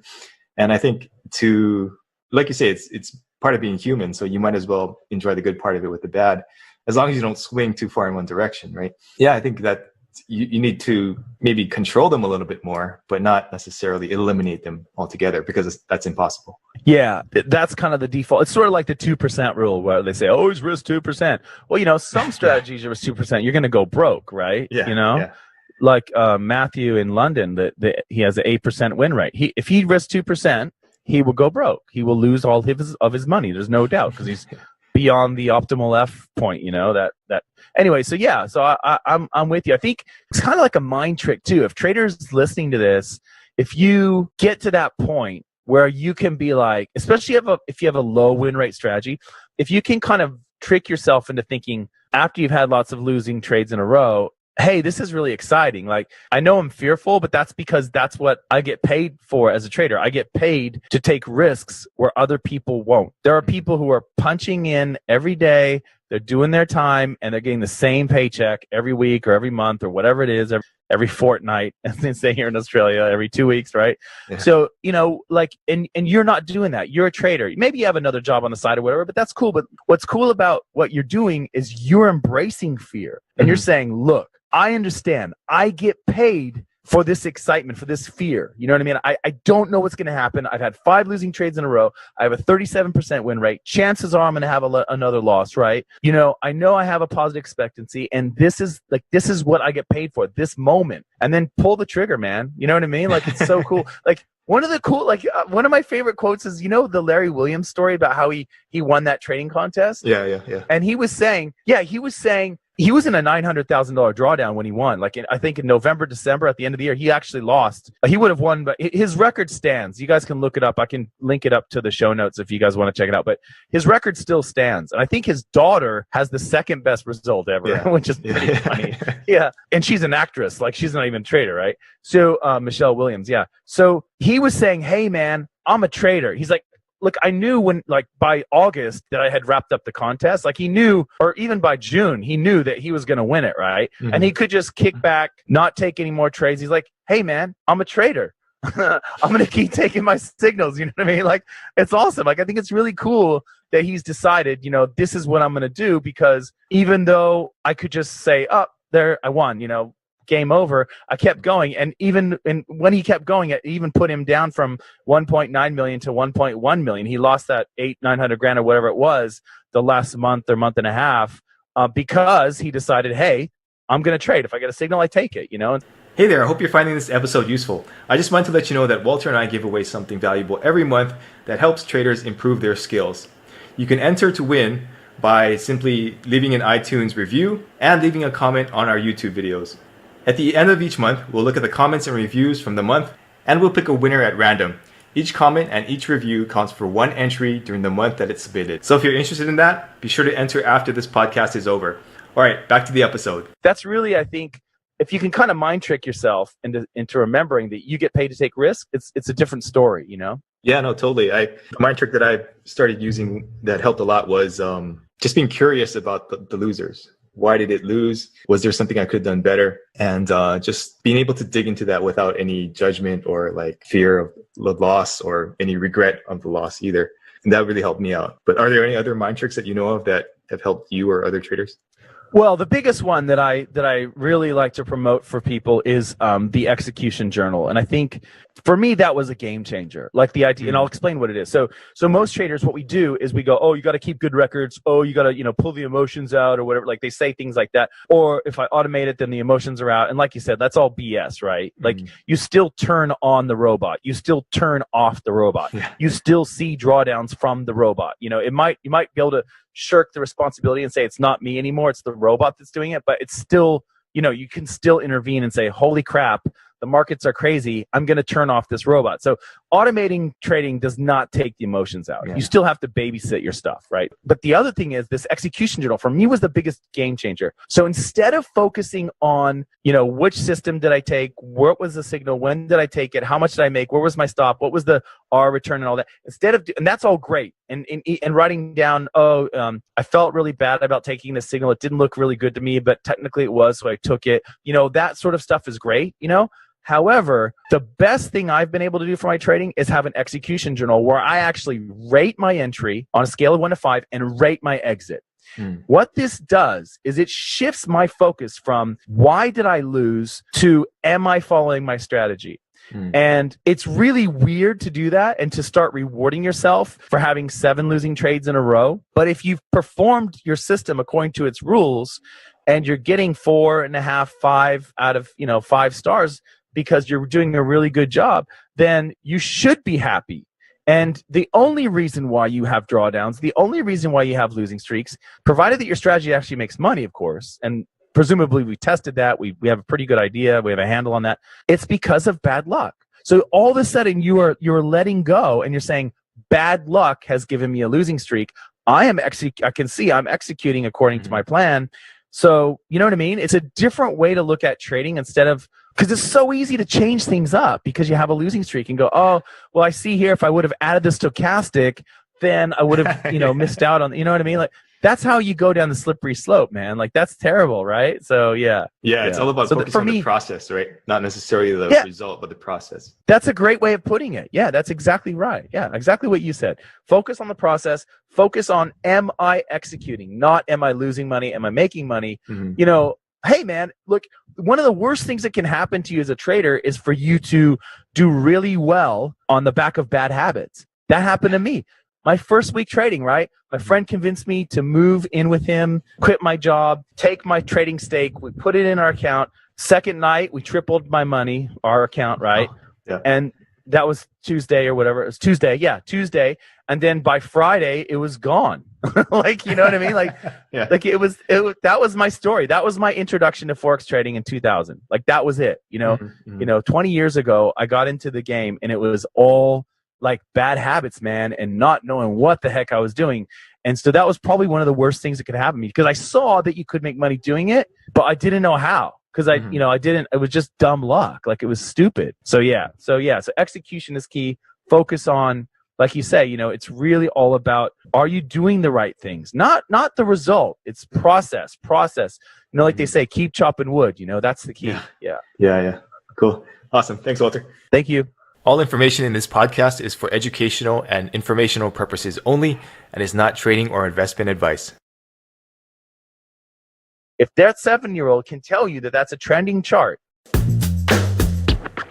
Hey, it's Walter here, and you're at the Think Profit podcast, where we're going to help you develop a rock-solid trading confidence and avoid the potentially endless cycle of system switching.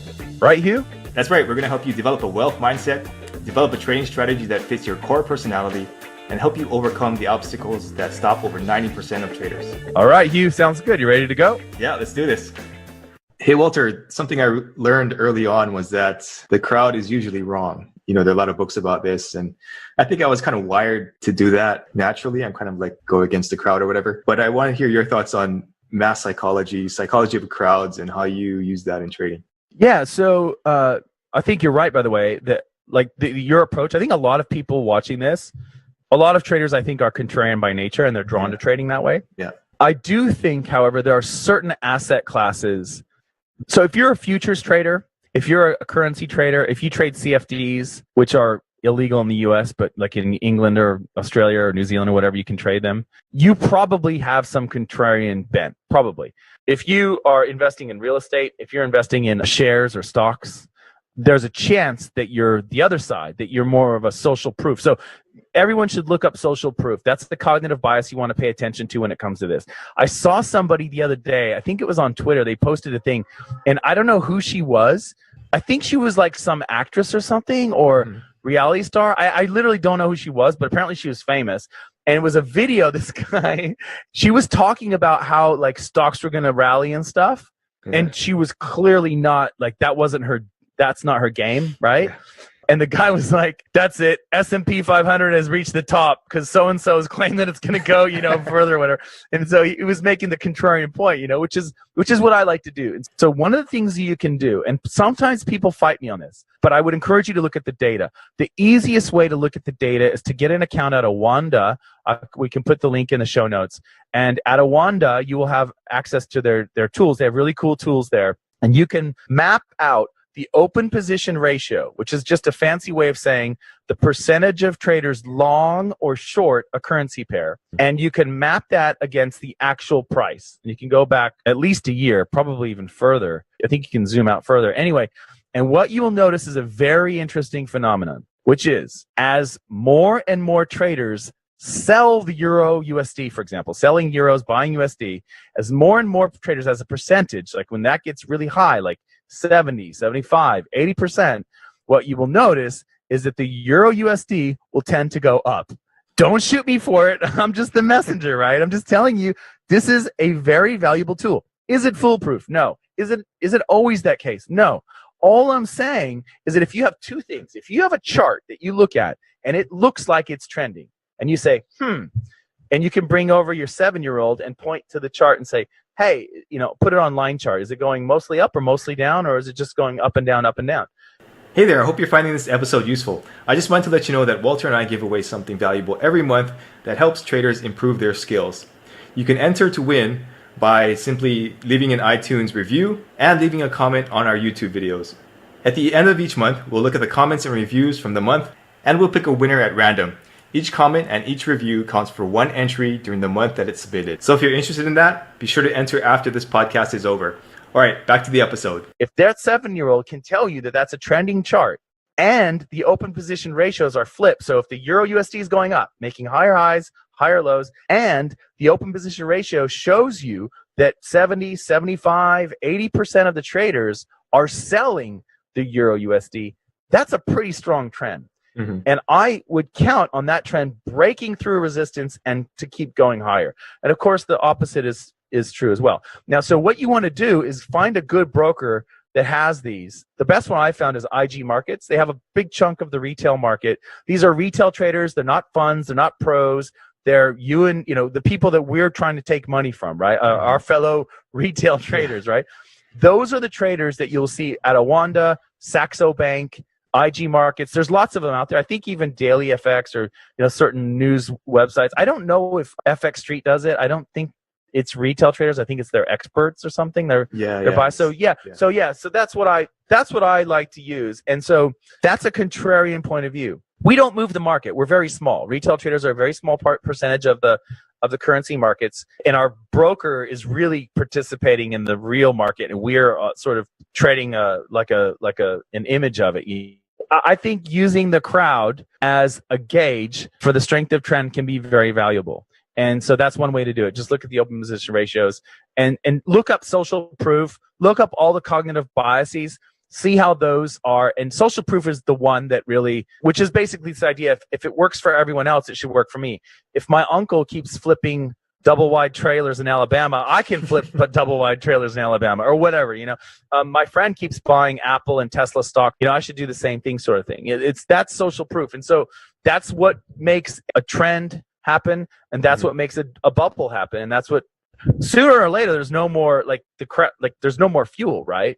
If everyone's flipping double wide trailers in Alabama, pretty soon there's no one left, right? There's no more buyers. Like everyone's, so you just have to be aware of that. And so that's one thing I would encourage you to look at. It's an empirical question, which is, do open position ratios tend to be inversely correlated with the trend, the movement of the market? And the answer is a clear yes.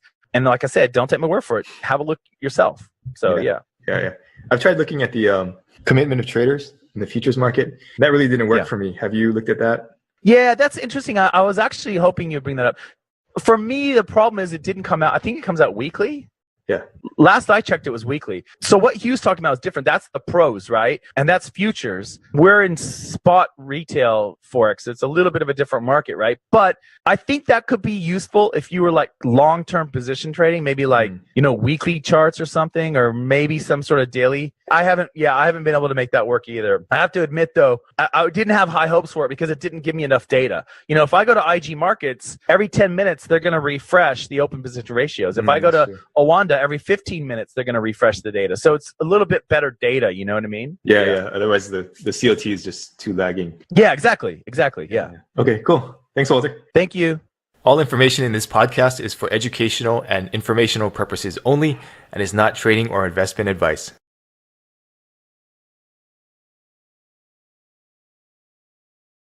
I'm really big on going home different ways. So where I live, I can walk a lot and just walk to the shops or whatever.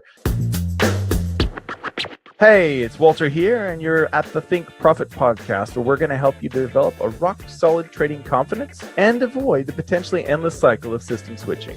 Right, Hugh? That's right. We're going to help you develop a wealth mindset, develop a trading strategy that fits your core personality, and help you overcome the obstacles that stop over 90% of traders. All right, Hugh, sounds good. You ready to go? Yeah, let's do this.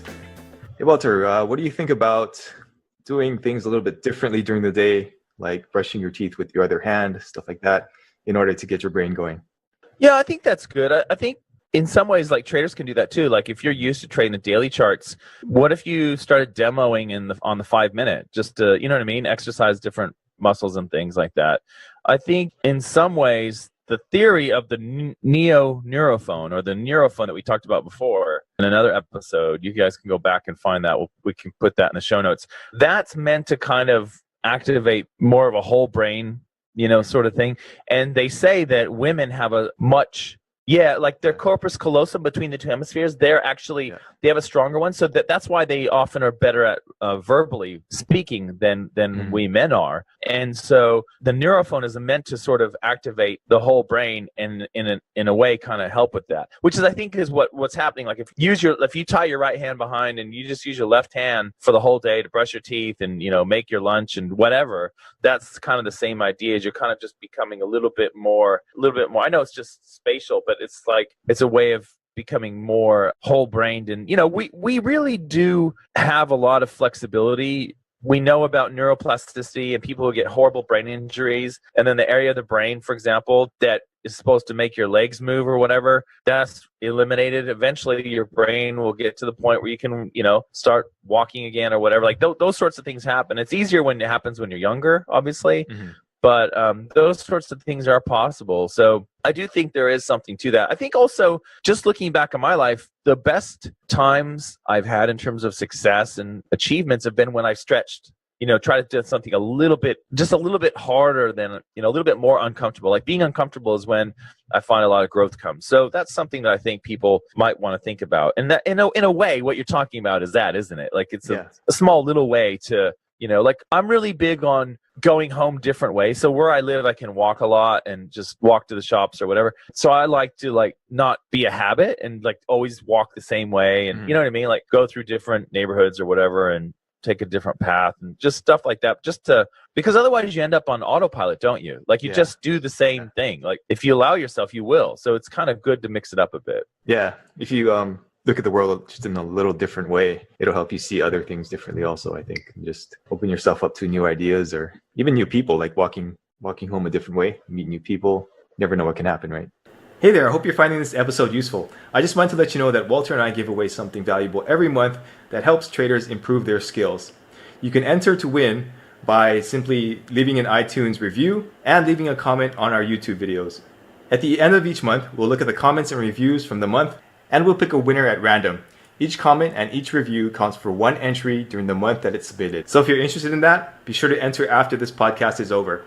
All right, back to the episode. Exactly, yeah. And you know what? That you bring up a good point, because that's a technique that you can use in, like, your trading to see yourself. I don't know if I don't think we've talked about this. Like, let's say, for example, this is what I did with myself. I used to always move my stop loss. So let's say you go, okay, I don't want to move my stop loss. In other words, I go, okay, I have 150 pips of risk. Trade goes 130 pips against me. So I go, okay, I'll move my stop loss to 170 pips because it's going to turn around now or whatever. That's bad news, right? Because you never really define your risk. But what you can do is you can see yourself doing that. Imagine you're at your trading station and you're like a fly on the wall, or like from God's point of view looking down at you, or maybe a cockroach on the floor looking up at you. So you see it from a different perspective, you see yourself doing that. And then eventually what you want to do is kind of eliminate that. See yourself stressing out because you keep moving your stop and taking really bad losses. And then you kind of see it in like black and white. So it's not so colorful. You can see it in a black and white movie. And then you can just kind of take that movie and just tear it up or burn it and watch the film melt. Yeah. And it's a way of letting go and saying, okay, that's not me anymore. You know, that's not my, you know, that I don't do that, right? That person that I saw in that movie is making a mistake, and that's not part of me anymore. It's just like a technique that some people use to eliminate old bad habits. Yeah. No, I think that's super powerful. I mean, I think back to some of the things I've done in the past, and if I was up from the outside looking in, that would have been a pretty ridiculous like situation. Like I would have been laughing so hard, but being in the moment and being in the body, it was serious to me. Being a third party onlooker probably would have looked really ridiculous. Yeah, it's a great way to see it, you know, seeing it from a different perspective. It's a great way to see it for the problems that are there and to let go of it. So yeah, it's a good technique for people who, you know, if you have like a habit, it can't be like a crazy terrible habit, you know, it's for the right kind of habit, it can definitely work. Yeah, for sure. Cool. All right, thanks, Walter. Thanks. All information in this podcast is for educational and informational purposes only and is not trading or investment advice.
Yeah. They went on to selling, you know, multi-level marketing vitamins or whatever, you know what I mean? Like, I don't know, like.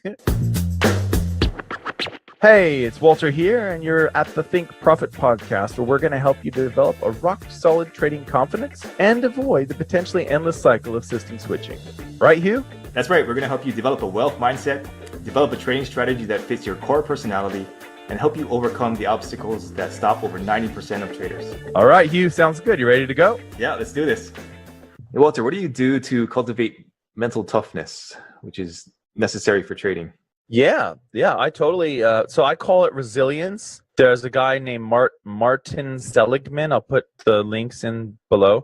He's known as being one of the modern day fathers, not the original creator of positive psychology, but he talks a lot about resilience. I saw him at a talk. He came out here to Sydney a couple of years ago, and you kind of like can ask him a question if you bring your book up and have him sign it. He's got tons of books, but he talks about resilience. So what I would say is, what I would equate to mental toughness is resilience. And I think it's probably the reason why some traders keep going. If you keep going long enough, you're eventually going to figure it out. It's not that trading is difficult. It's just the actual mechanics of profitable trading aren't difficult. It's actually all the stuff around it, all the psychology and all the BS around nature, it that makes basically. Yeah, exactly. Yeah. It's against your nature. Exactly right. We have all these cognitive biases working against us. So So resilience, I think, is key. And so if you get into resilience, you can read Martin Seligman. There's other people who have written a lot about this. A big one is like, I'll give you an example. So what they talk about in the resilience research is catastrophic thinking. So I've had 2 weeks of losing trades.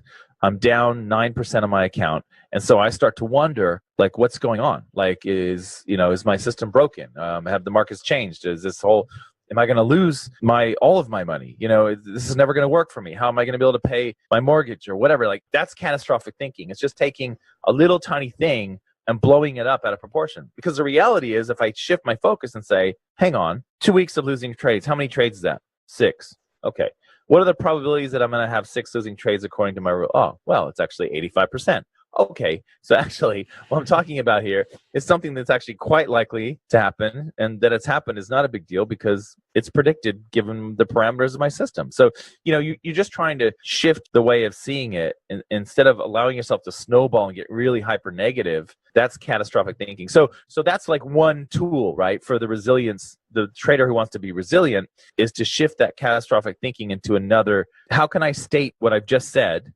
I've had 2 losing weeks. How can I state that in another way? Instead of saying I've had 2 losing weeks, I'm going to lose all my money. I'm never going to make it as a trader. I'm never going to be able to pay the mortgage or whatever. Instead, I can say, wait a minute.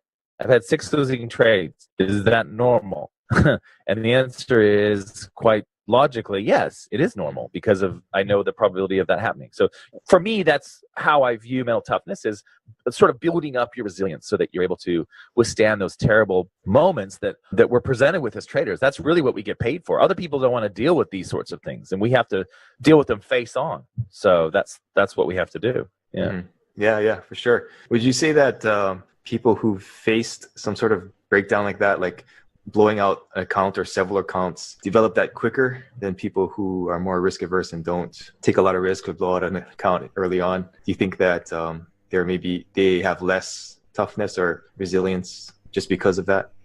Hey there, I hope you're finding this episode useful. I just wanted to let you know that Walter and I give away something valuable every month that helps traders improve their skills.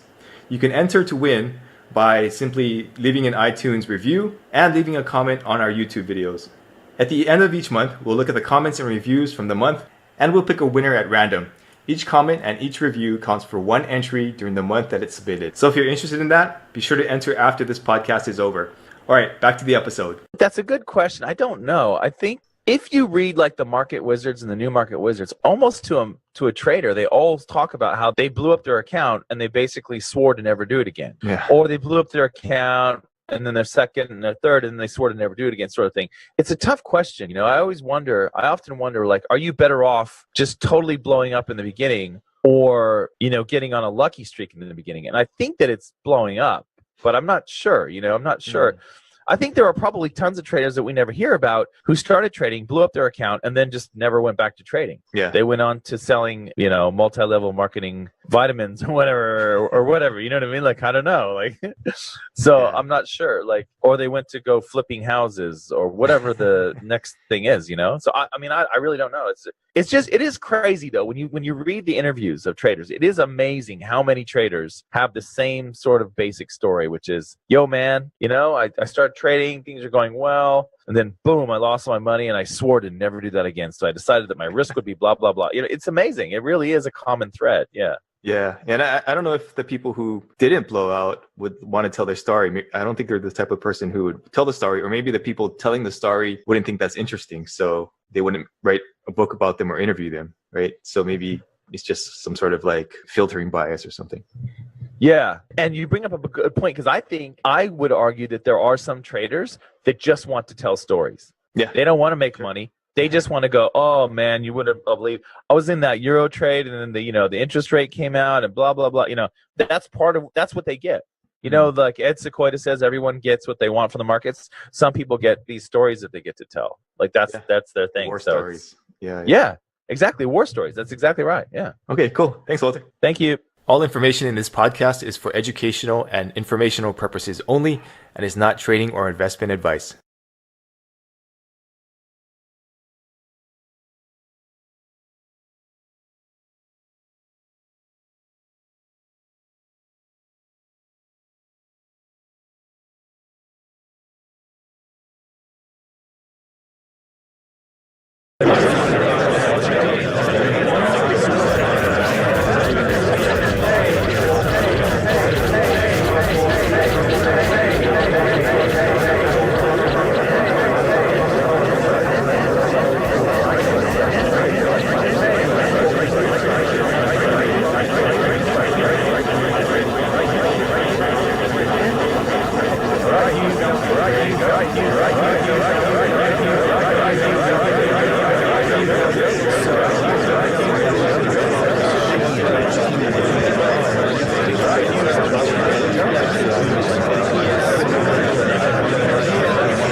Yeah, and there are people that like there are people that really get to this. I know Sinclair doesn't like information in this podcast.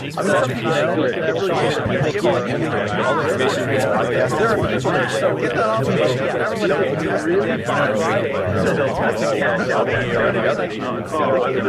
That was my story. That was my my understanding is the three things that you can definitely do. That was probably one of the worst things to go run. In my head, I didn't